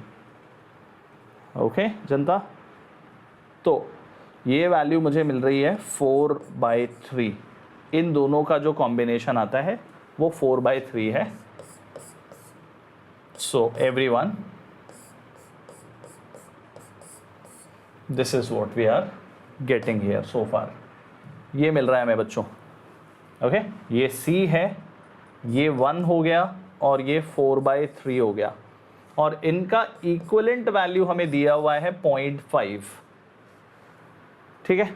तो ये ओवरऑल सर्किट दिखाई देता है मुझे C and 7/3।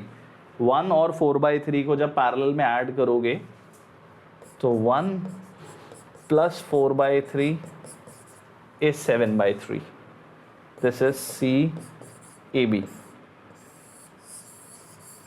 Okay, so everyone, finally 1/0.5 is equal to 1/C plus 3/7. तो 1/C is equal to 2 minus 3/7. 14 minus 3 is 11/7, and therefore C will be equal to 7/11 microfarad. Option A is the correct answer everybody, right. सबको समझ में आ गया, superb, बहुत बढ़िया। आओ अब बात करते हैं about the main agenda after the series and parallel combination. हमारे लिए बहुत इंपॉर्टेंट एजेंडा है energy stored in the capacitor के बारे में बात करना, क्योंकि कैपेसिटर का मेन ऑब्जेक्टिव ही है एनर्जी को स्टोर करना। तो होता क्या है बच्चों, जब हम कैपेसिटर की बात करते हैं तो एनर्जी स्टोर करने के लिए उसे एक बैटरी से कनेक्ट करना ज़रूरी है। The moment you connected with a battery, और मान लो कैपेसिटर इनिशियली अनचार्ज है और बैटरी का पोटेंशियल डिफरेंस कुछ है जो ऑब्वियसली कैपेसिटर से ज़्यादा है, तो whenever capacitor is going to get charged, the work is being done by the battery in the expense of its chemical energy. Obviously अगर energy obviously can neither be created nor be destroyed, can only be transform, तो battery के पास जो energy है उसका कुछ हिस्सा वो कैपेसिटर को उधार दे रही है स्टोर करने के लिए, and this work is stored in the capacitor in the form of electrostatic energy itself, ठीक है एवरीवन। तो मान लो कि कैपेसिटेंस का वैल्यू कैपेसिटर का जो है C है और इनिशियली उसके पास में कोई चार्ज नहीं है और इनिशियल पोटेंशियल डिफरेंस भी 0 है। धीरे धीरे जब हम उसे चार्ज कर रहे हैं by connecting it to a battery, ठीक है, जब हमने उसे एक बैटरी से कनेक्ट किया है तो Q अमाउंट ऑफ चार्ज आ गया है और धीरे धीरे यहाँ पे चार्ज इंक्रीज होता जा रहा है दोनों पे ही। तो यहाँ dq चार्ज इंक्रीज हुआ, यहाँ -dq चार्ज इंक्रीज हुआ, like that the charge is getting increased. So in moving that dq charge कुछ dw अमाउंट ऑफ वर्क होने वाला है, ठीक है। तो in moving that dq charge there is going to be some work additionally done, so then the charge is given to the capacitor, the potential difference between the plates is increased. So definitely that potential difference का value is going to become Q by C at that moment.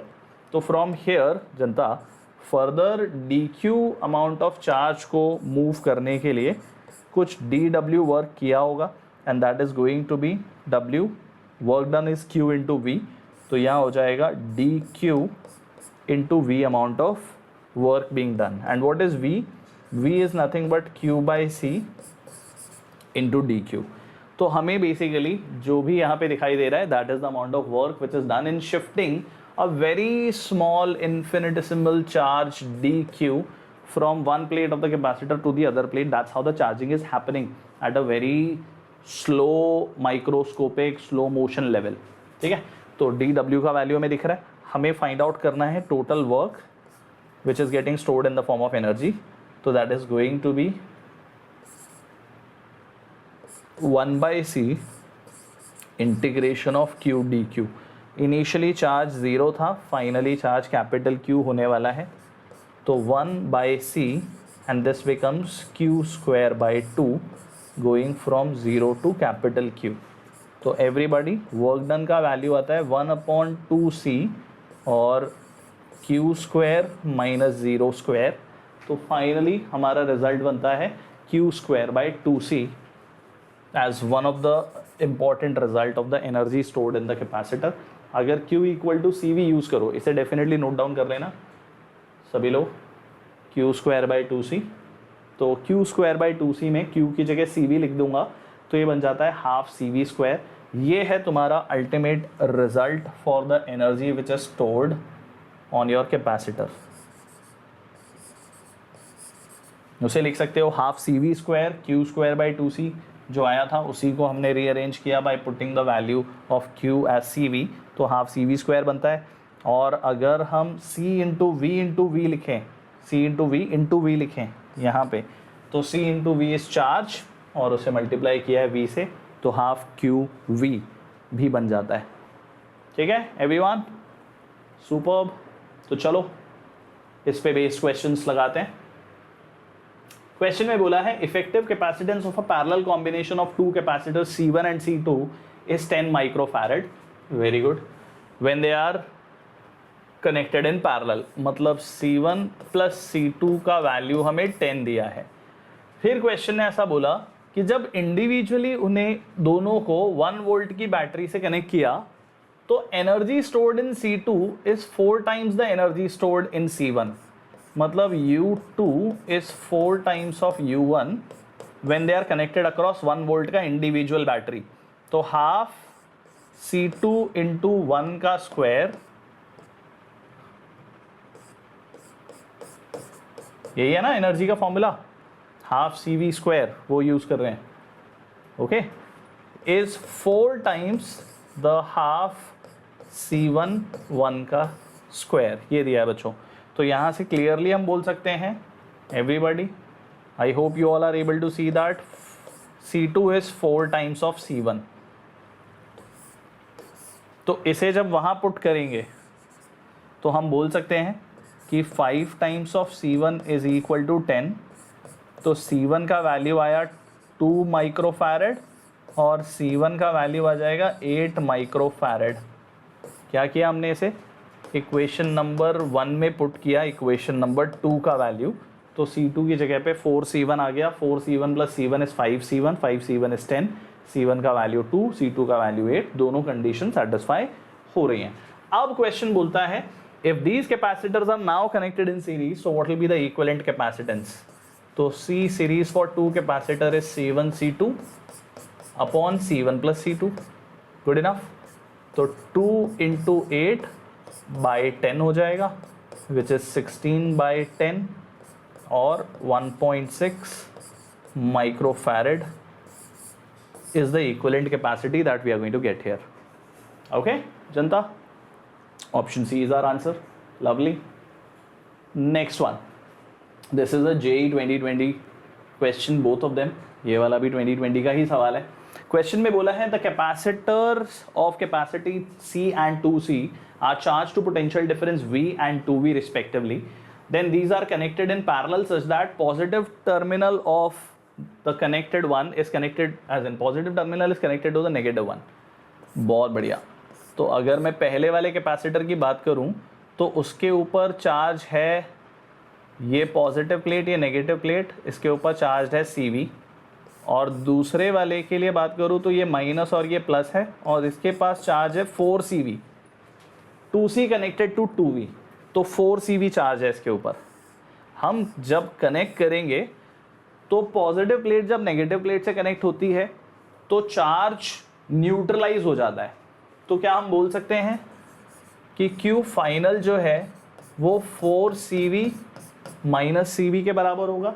दोनों पे जब equivalently आने वाला है final charge, तो total charge का value कुछ इस तरीके से अरेंज होगा कि दोनों के polarities will be defined by the bigger capacitor. तो ये माइनस ये प्लस होगा, ये प्लस ये माइनस रहेगा और दोनों accordingly Q1 Q2 charge share करेंगे। जितना भी शेयर करेंगे they are eventually going to be in parallel. कुछ ऐसा कनेक्शन हो गया इनका। तो टोटल चार्ज आ जाता है बच्चों 3CV। हमें पता लगाना है what is the final energy. तो final energy is basically charge का वैल्यू पता है, हम बोल सकते हैं Q फाइनल का स्क्वायर बाय 2CP। CP मतलब पैरेलल में उनका कॉम्बिनेशन। तो ये आया 3CV का स्क्वायर divided by 2 into 3C। Parallel combination of these two is going to be C plus 2C which is basically 3C. Okay, तो 9C square V square by 2 into 3C। एक C cancel कर दिया, 3 इससे 3 times cancel हो गया।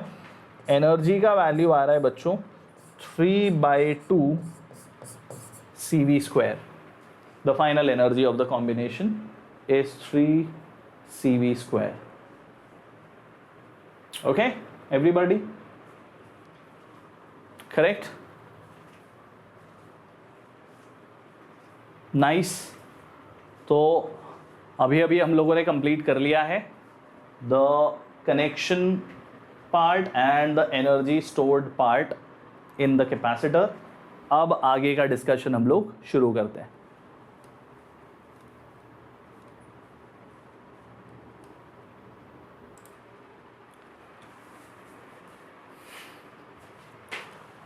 चलो फिर next topic पे चलते हैं और अब हम लोग बात करने वाले हैं about the connection of two charged capacitors. ठीक है, और जब दो चार्ज कैपेसिटर्स को हम लोग कनेक्ट करते हैं तो ऐसे में there is going to be some loss of energy also. ठीक है, तो एवरीवन तुम देख सकते हो कि यहाँ पे जो कैपेसिटर्स हम कनेक्ट कर रहे हैं उसमें पॉजिटिव को नेगेटिव प्लेट से कनेक्ट किया, नेगेटिव को पॉजिटिव से कनेक्ट किया। दोनों पॉसिबिलिटीज एग्जिस्ट करती हैं। अगर पॉजिटिव को पॉजिटिव प्लेट से कनेक्ट किया होता तो पॉजिटिव चार्जेस कंबाइन हो जाते। ऐसे में Q1 plus Q2 becomes the effective charge on the capacitors, है ना, दोनों के कॉम्बिनेशन के ऊपर।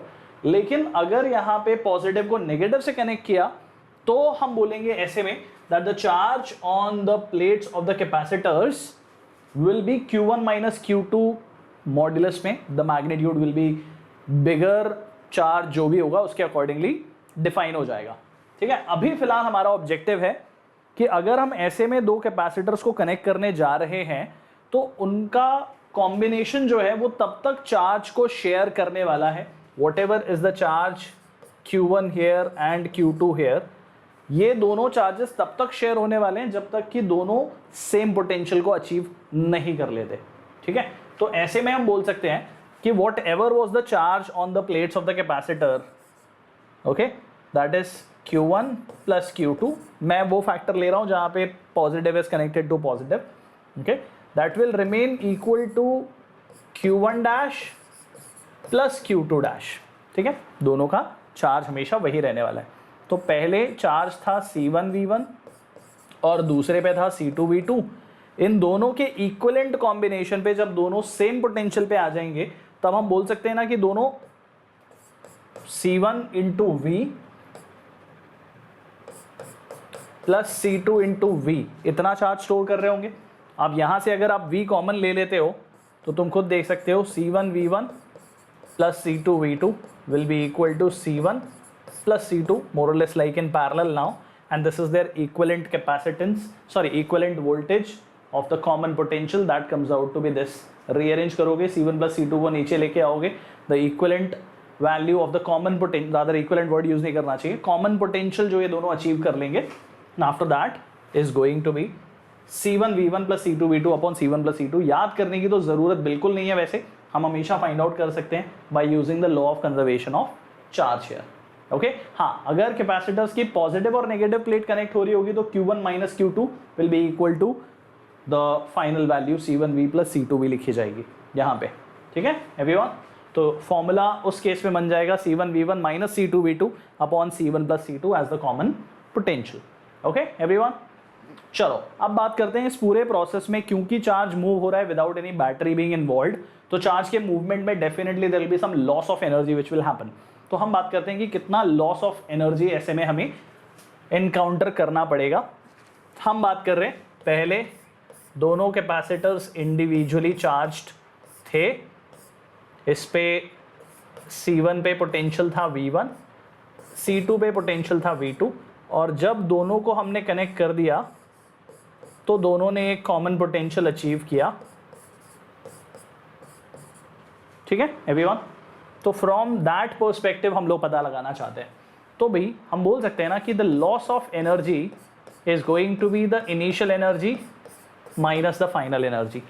तो जो इनिशियल एनर्जी थी वो है half C1 V1 square plus half C2 V2 square, और जितनी एनर्जी फाइनली हो गई वो हम लिखेंगे, तो इन दोनों का difference will be the loss of energy.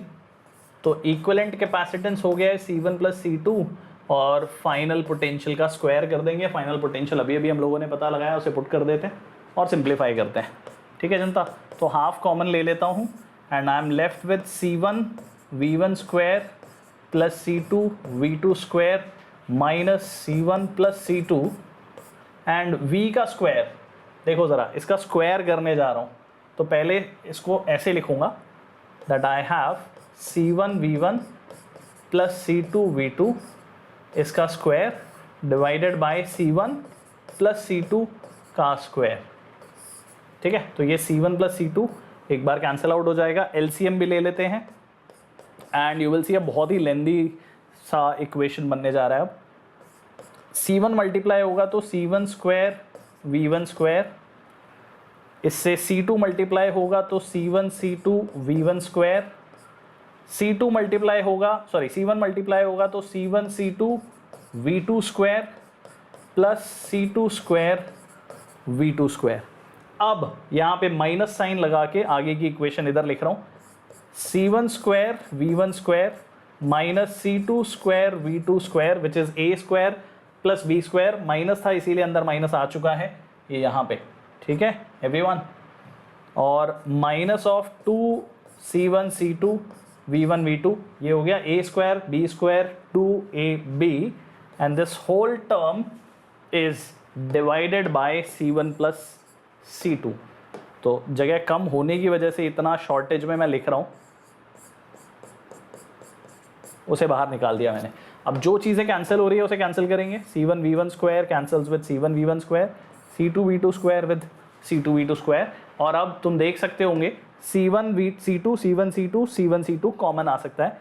तो चेंज इन एनर्जी और loss of energy is half of C1 C2 upon C1 plus C2, और ब्रैकेट में बचता है V1 square plus V2 square, यहाँ से V1 स्क्वायर, यहाँ से V2 स्क्वायर, और यहाँ से बचता है minus of 2 times of V1 and V2, right everybody. ये हो जाता है V1 minus V2 the whole square, and that's what is the expression of the lost energy. Okay, so this is lost energy.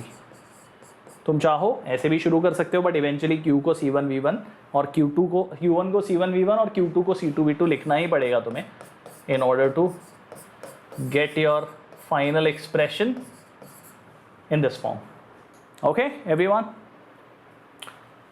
Good, very nice. तो आओ ज़रा कुछ questions इस पे बेस हम लोग सॉल्व कर लेते हैं। क्वेश्चन क्या बोलता है हमसे, क्वेश्चन में बोला है बच्चों कि एक 10 माइक्रोफैरेड कैपेसिटर है which is fully charged to a potential of 50 volts. Very nice. After removing the source voltage, it is connected to an uncharged capacitor in parallel, and now the potential difference across them becomes 20 volts. तो पता लगाओ कि second वाले capacitor का कितना capacitance है. तो ऐसा किया कि पहला जो कैपेसिटर है C1 उसे V1 से चार्ज कर दिया और C2 जो कि अनचार्ज्ड है उसका पोटेंशियल जो है वो 0 है, उससे कनेक्ट कर देंगे. तो equivalent the common potential comes out to be 20 volts. तो जो कॉमन पोटेंशियल होता है C1V1 plus C2V2 divided by C1 plus C2. तो जब कनेक्ट कर दोगे तो दोनों चार्ज शेयर कर रहे होंगे. तो यहाँ से पहले वाले कैपेसिटेंस की वैल्यू 10, उसका वोल्टेज 50, दूसरे वाले कैपेसिटेंस का वैल्यू हमें नहीं पता लेकिन उसका वोल्टेज भी 0 है. This whole thing is divided by 10 plus C2 और कॉमन पोटेंशियल आता है 50. ओके, तो 10 plus C2 will be 500 by 20 नीचे लेके आ गए तो ये हो जाता है 25 और C2 बड़े ही आसानी से हमें मिल जाता है 15 microfarad. This is a question from September 2020 JEE main examination. So we have done this. I hope सब लोगों को समझ में आ गया होगा. वेरी वेल, आ जाओ अगले सवाल को देखते हैं. वो भी सितंबर 2020 में आया हुआ क्वेश्चन है. क्वेश्चन में हमसे बोला गया है बच्चों that a capacitor C is fully charged with a voltage V0 and after disconnecting the voltage source it is connected in parallel with another uncharged capacitor of C/2 value. तो पता लगाओ कि energy loss in this process कितना होगा. भाई एक तरीका तो ये है कि हम लोग वो फॉर्मूला यूज़ कर लें, half C1 C2 upon C1 plus C2 into V1 minus V2 का square. I don't like to remember the formulas. एक काम करते हैं, हमें मालूम है कि जो कॉमन पोटेंशियल आने वाला है वो C1 V1 plus C2 V2 upon C1 plus C2 होगा. तो पहला कैपेसिटर उसका पोटेंशियल, दूसरा कैपेसिटर उसका पोटेंशियल इनिशियली अनचार्ज है तो 0 होगा, C प्लस C/2. तो ये वैल्यू हो जाती है CV0 डिवाइडेड बाय 3C/2. तो ये आ जाता है 2/3 V0. ये है कॉमन पोटेंशियल उन दोनों का. Right everyone.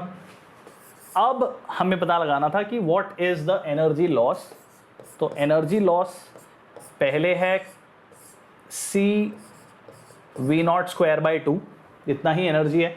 दूसरे कैपेसिटर के पास तो कोई एनर्जी नहीं है और इसमें से हम सब्ट्रैक्ट कर देंगे C प्लस C/2. डायरेक्टली लिखूं. ओके, जो इक्विवेलेंट कैपेसिटेंस आया C1 प्लस C2 आया वो 3C/2 था और कॉमन पोटेंशियल की वैल्यू है 2V0/3 the whole square.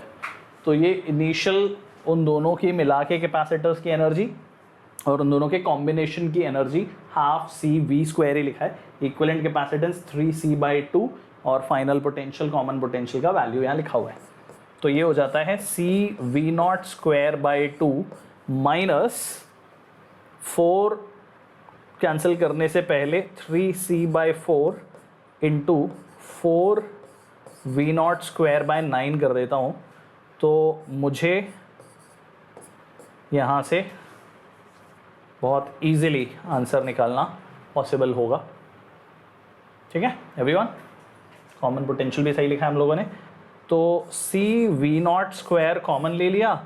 I have 1/2 minus 1/3. So 3 minus 2 in numerator is 1 and denominator becomes 6. So 1/6 CV0² is the amount of energy which we lose in this process. That means answer is option D. Okay everyone, hope everyone understands this very easily. Okay, चलो आ जाओ आगे. अब बात करते हैं हमारे final topic के ऊपर और वो है इफेक्ट ऑफ डाई इलेक्ट्रिक्स. हमें इलेक्ट्रोस्टैटिक्स से पता है कि जब कभी भी दो चार्जेस के बीच में वैक्यूम होता है तो जो फोर्स उनके बीच में लगता था K(Q1 Q2/R²) वो फोर्स कम हो जाता है जब दोनों के बीच में एक डाइलेक्ट्रिक मीडियम आ जाता है और force becomes 1/K times the value of the original force which was existing between the two charges. Same यहाँ पे भी ऐसा ही कुछ इम्पैक्ट आएगा in terms of the electric field, in terms of what happens between the two plates. अगर हम बात करते हैं कि दो प्लेट्स हैं डाइलेक्ट्रिक के बिफोर, तो इन वैक्यूम अगर मैं बताना चाहूँ कितना कैपेसिटेंस वहाँ था, जब वैक्यूम एज अ मीडियम हम यूज़ करते थे तो कैपेसिटेंस हम यूज़ कर पाते थे ए एप्सिलॉन नॉट बाई डी, ये हमने आज डिराइव भी किया। तो अगर मान लो एक मीडियम आ गया जिसका डाइलेक्ट्रिक कांस्टेंट के है, डाइलेक्ट्रिक कांस्टेंट के होने का मतलब सिंपल ये है बच्चों कि एप्सिलॉन आर को ही हम लोग डाइलेक्ट्रिक कांस्टेंट बोलते हैं। तो अब नया कैपेसिटेंस हम लिख सकते हैं ए एप्सिलॉन बाई डी, और एप्सिलॉन को हम लिख सकते हैं A epsilon naught epsilon r by D. ठीक है बच्चों, तो हमने यहाँ पे एक डाइलेक्ट्रिक मीडियम इंसर्ट कर दिया है जिसका डाइलेक्ट्रिक कांस्टेंट या रिलेटिव परमिटिविटी एप्सिलॉन आर है। तो इसे यहाँ से जब मैं प्लेस करूँगा तो I can write it as A epsilon naught by D into K. ये के कूलॉम्स कांस्टेंट नहीं है बच्चों, कैपिटल के है ये। ठीक है, इस बात को ध्यान रखना, ये स्मॉल के नहीं है। तो ए epsilon naught by D was the original capacitance, so I can say that my new capacitance is के times the original capacitance, simple as that. And there is an increment because k का value is always greater than or equal to 1. In fact, let me tell you, k is equal to 1 for vacuum. तो सिर्फ vacuum के लिए ही k का value 1 रहेगा, apart from that हर किसी के लिए k का वैल्यू मोर देन 1 आएगा। दैट मीन्स कभी भी डाइलेक्ट्रिक स्लैब इंट्रोड्यूस करने पर capacitance is always going to increase. Yes, that means ability to store more charge is gained by the capacitor. Okay, so this is what happens. पहले A epsilon naught by D and the capacitance will increase by a factor of K. Cool everyone. Also जो हमारे dielectric slabs हैं उनमें एक अलग से electric field develop हो गई। पहले जो इलेक्ट्रिक फील्ड थी वो पॉजिटिव से नेगेटिव चार्ज थी, अब यहाँ पोलराइजेशन होने की वजह से एक और इलेक्ट्रिक फील्ड डेवलप हो चुकी है जिसे हम EP बोल सकते हैं, और ये पहले वाली इलेक्ट्रिक फील्ड E है। तो जो इफेक्टिव इलेक्ट्रिक फील्ड होती है in the gap between the plates वो E माइनस EP हो जाती है, जिसे हम बोल सकते हैं sigma upon K times epsilon not. Cool everyone, superb. चलो अब बात करते हैं कि what will be the case if you have different possibilities of dielectric slabs introduced between the plates of the parallel plate capacitor। जैसे ये वाला case है बच्चों जिसमें हम लोगों ने डाइलेक्ट्रिक स्लैब को कुछ T थिकनेस का लिया है और यहाँ पे ऐसा प्लेस कर दिया है। तो D माइनस T रीजन जो है वो अभी भी वैक्यूम है, this part is still vacuum, मतलब K का वैल्यू 1, और यहाँ पे हमने एक डाइलेक्ट्रिक स्लैब को इंट्रोड्यूस कर दिया whose dielectric constant is K। तो क्योंकि हम यहाँ से बैटरी को कनेक्ट करने वाले हैं इस तरफ से, तो this arrangement can be seen as two capacitors being formed in series.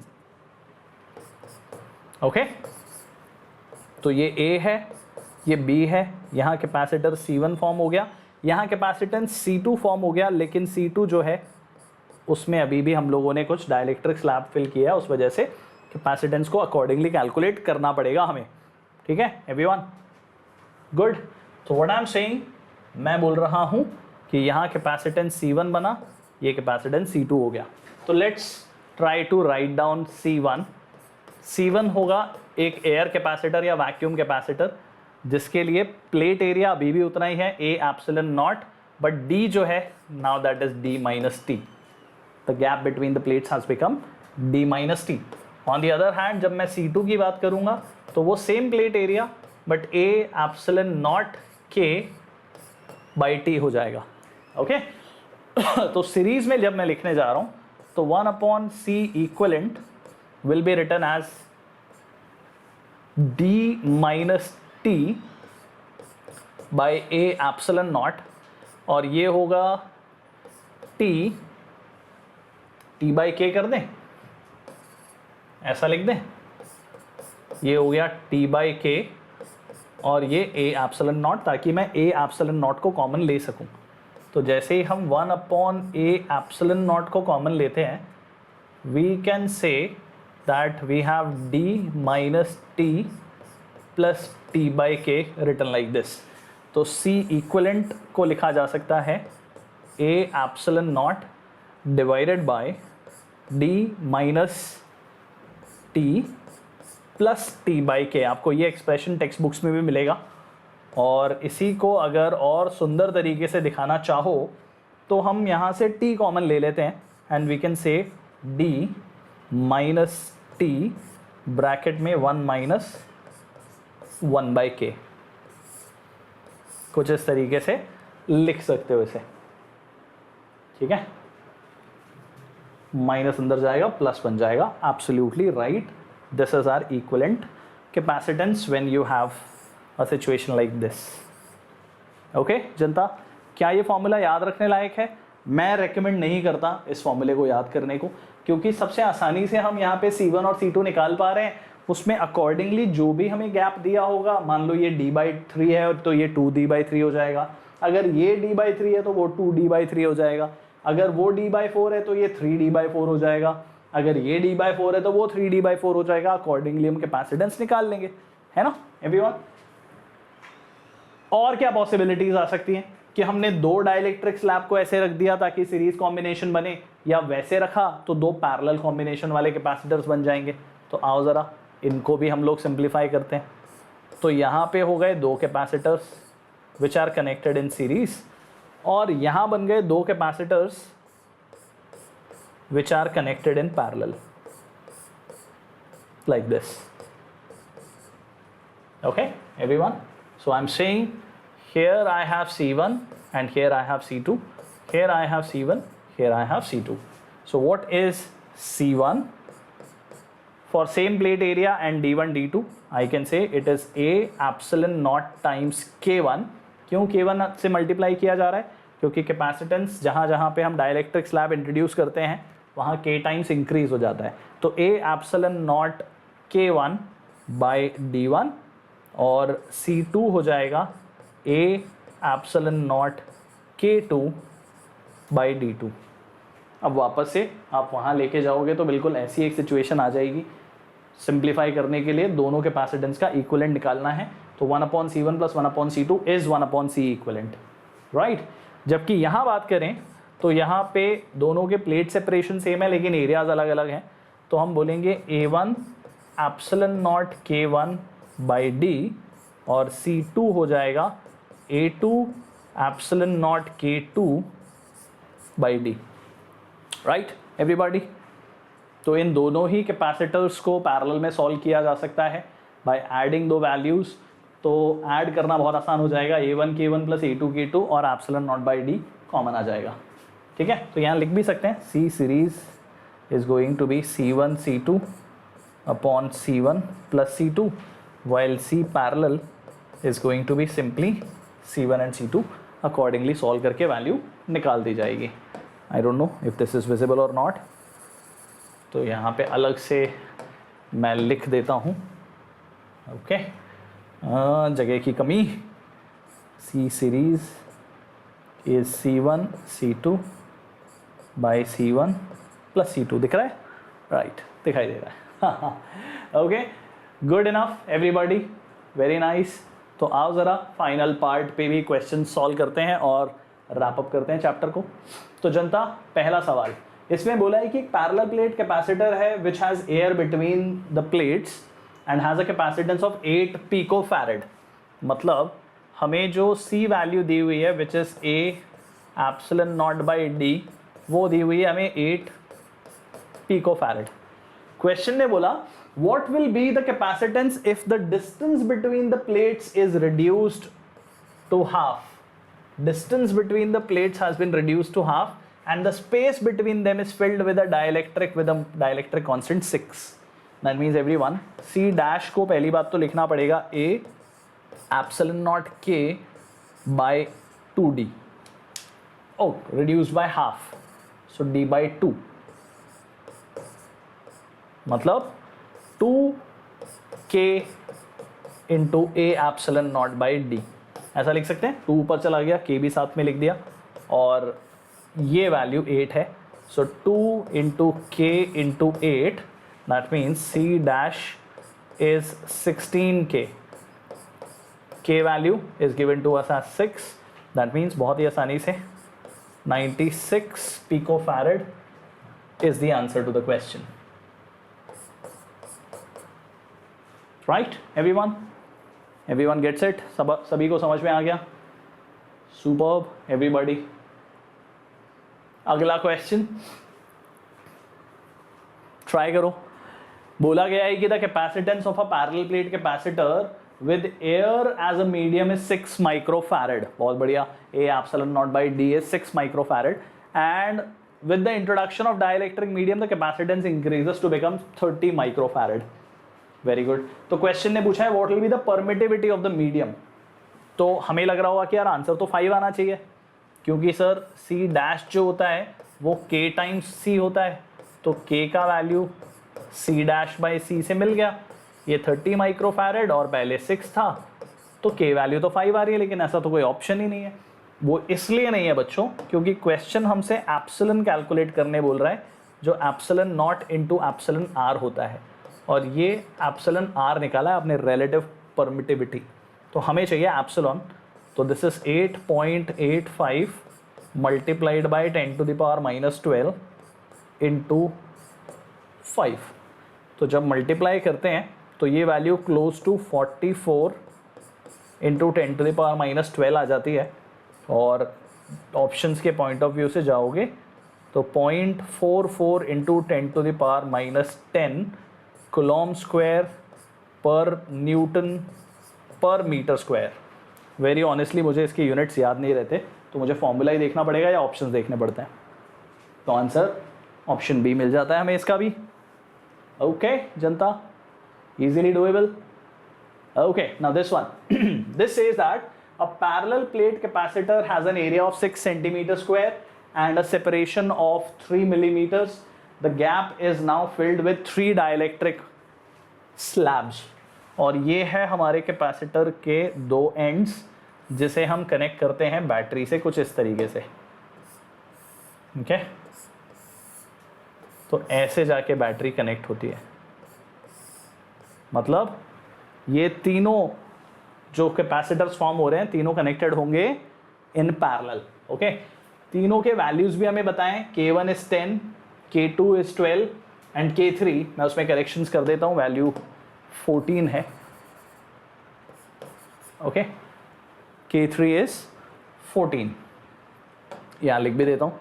K1 is 10, K2 is 12, K3 is 14. तो क्वेश्चन ने बोला है हमसे that dielectric constant of a material which when fully inserted in above capacitor gives the same capacitance. That means K equivalent का value हमें पता लगाने के लिए बोला है क्वेश्चन में, कि अगर हम एक ही dielectric slab इंट्रोड्यूस करना चाहें to generate the same result, तो उस dielectric का equivalent वैल्यू क्या होगा, ये हम पता लगाना चाहते हैं. तो सबसे पहली बात तो we have 3 capacitors which are in parallel. C1 अगर लिखूं तो वो आएगा A/3 प्लेट एरियाज हैं, तो A/3 epsilon not K1 by D. ठीक है, तो हमें A epsilon naught by D को मैं यूज़ कर लेता हूँ एज C. ये हमारा पहले ओरिजिनल कैपेसिटर था, तो ये बन गया K1C/3. क्या मैं बोल सकता हूँ सिमिलरली K2C/3 एंड K3C/3. ये 3 कैपेसिटेंस बनने वाले हैं अकॉर्डिंग टू दिस. तो C equivalent is going to be K into C which is equal to, इन तीनों को ऐड करेंगे C1 plus C2 plus C3 because they are connected in parallel. Okay, parallel combination के point of view से बात कर रहा हूँ. तो K into C is K1 plus K2 plus K3 into C/3. तो C तो कैंसिल हो गया बच्चों, and what we are solving here now, we are solving the value of K equivalent. Okay, good. तो K वैल्यू आता है K1 plus K2 plus K3/3 which is 10 plus 12 plus 14 by 3 which mean 16 + 10 that is 36/3, तो के value हमें मिल जाता है 12। मतलब सिर्फ 12 वाला जो डाइलेक्ट्रिक मीडियम है सिर्फ उसी से पूरा फिल कर दोगे तो भी एग्जैक्टली उतना ही एनर्जी स्टोर करेगा कॉम्बिनेशन जितना इस समय कर रहा है इन तीनों के कॉम्बिनेशन से। ठीक है ऑल ऑफ यू, ये 3 कैपेसिटर्स फॉर्म हुए हैं। अगर आप विजुअलाइज करने में थोड़ा सा परेशानी अगर झेल रहे हो तो आप लोगों की अंडरस्टैंडिंग के लिए अरेंजमेंट को ऐसा दिखा रहा हूँ। ऐसा हमने ये बैटरी से कनेक्ट किया, ये अपना C3, C2 और C1। Okay everybody, right, superb. So we have the answer as option C. And now I think the last question, which is your homework question, it's a JEE Advanced 2014 का 2014 का सवाल है, 2014 या so question को पढ़ सकते हो। हमने 2 कैपेसिटेंस क्रिएट किए हैं। क्वेश्चन में बोला है कि एक पैरेलल प्लेट कैपेसिटर है which has a dielectric slab of dielectric constant K, it is placed in between such that 1/3 area is only covered. तो ये A/3 एरिया ही कवर होता है, तो 2A/3 अभी भी खाली रह जाता है और K वैल्यू हमें कुछ बताया नहीं, K के टर्म्स में ही ऑप्शन है। So the total capacitance of the capacitor is C, while that of the portion with dielectric in between is C1। Okay, total capacitance of the capacitor वो C, और अब यहाँ पे आ गया है C1। So when the capacitor is charge the plate area covered by the dielectric gets charge Q1, the other one gets charge Q2। तुम्हें पता लगाना है कि इनमें से कौन कौन से पॉसिबल ऑप्शंस करेक्ट हो सकते हैं, and let me tell you multiple answers are correct. Okay, multiple options correct हैं इसमें।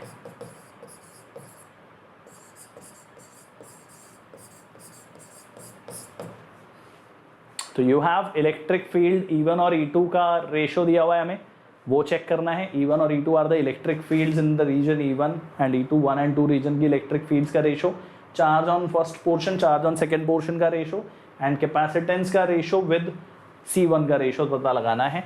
तो जनता सॉल्व करके मुझे आंसर्स कहाँ बताओगे? Tell me your answers in the comment box. ठीक है, तो कमेंट बॉक्स में अपने अपने आंसर्स बताना, and then will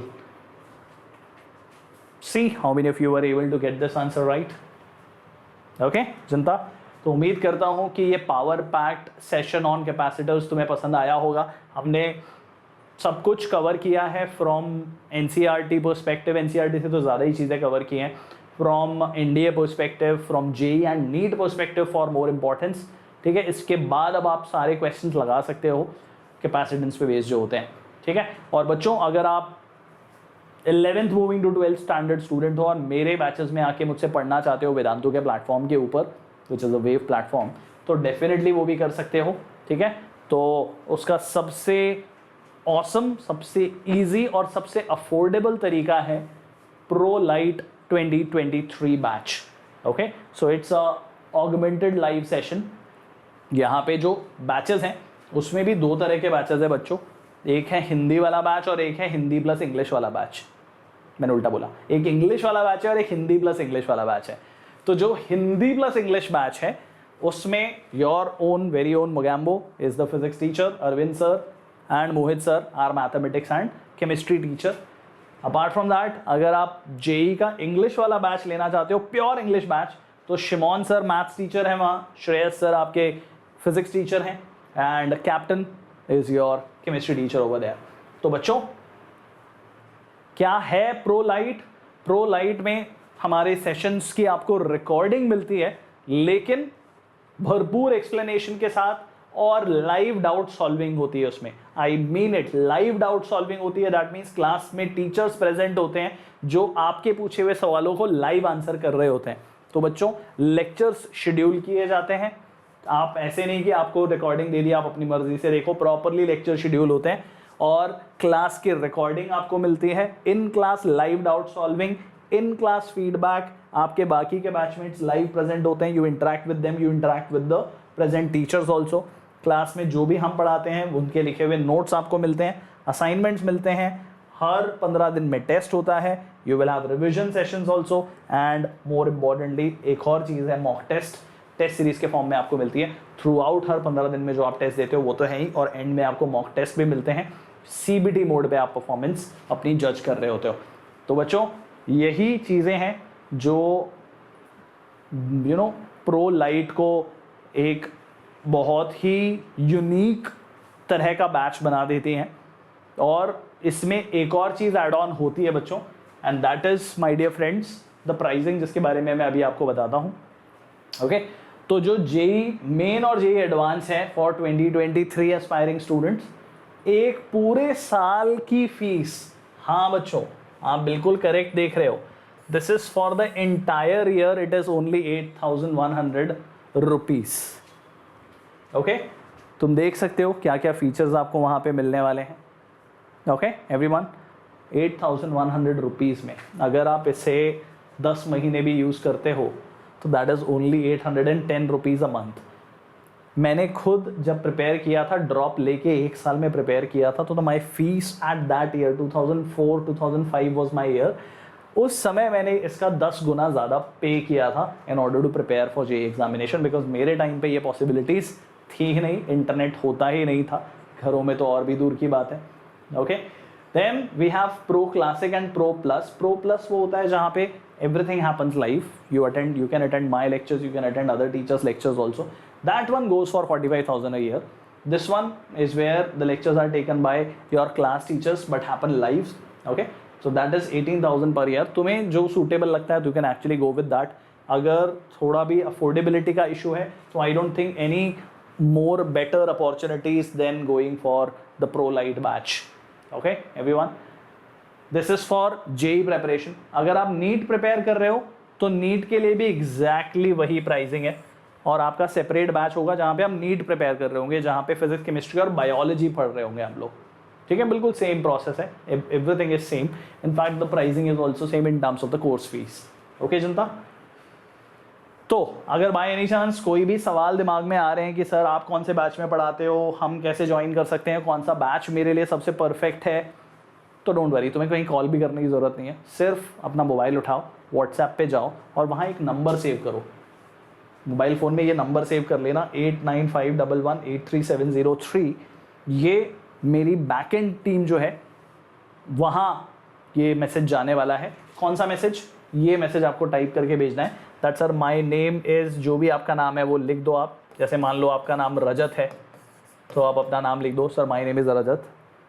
Okay, I am in currently 12th standard and I am the family of say JEE and I am texting after watching the session of Suri sir. ये नाम mention करोगे तो वो जो क्वेरी है वो मेरे जो काउंसलिंग टीम जिसको मैं गाइड करता हूँ, जो मेरे से हमेशा टच में रहती है, वो काउंसलिंग टीम के पास में ये मैसेज जाएगा, आपके डिटेल्स जाएंगे and you will be given a call straight away. आपके जो भी क्वेरीज हैं, my personal counseling team is going to guide you how can you prepare better for JEE or NEET। ये नंबर सेव करके रख लेना और टेक्स्ट कर देना इस मैसेज को, and you will be guided with the most efficient and the best possible counseling team that you can think of in the country।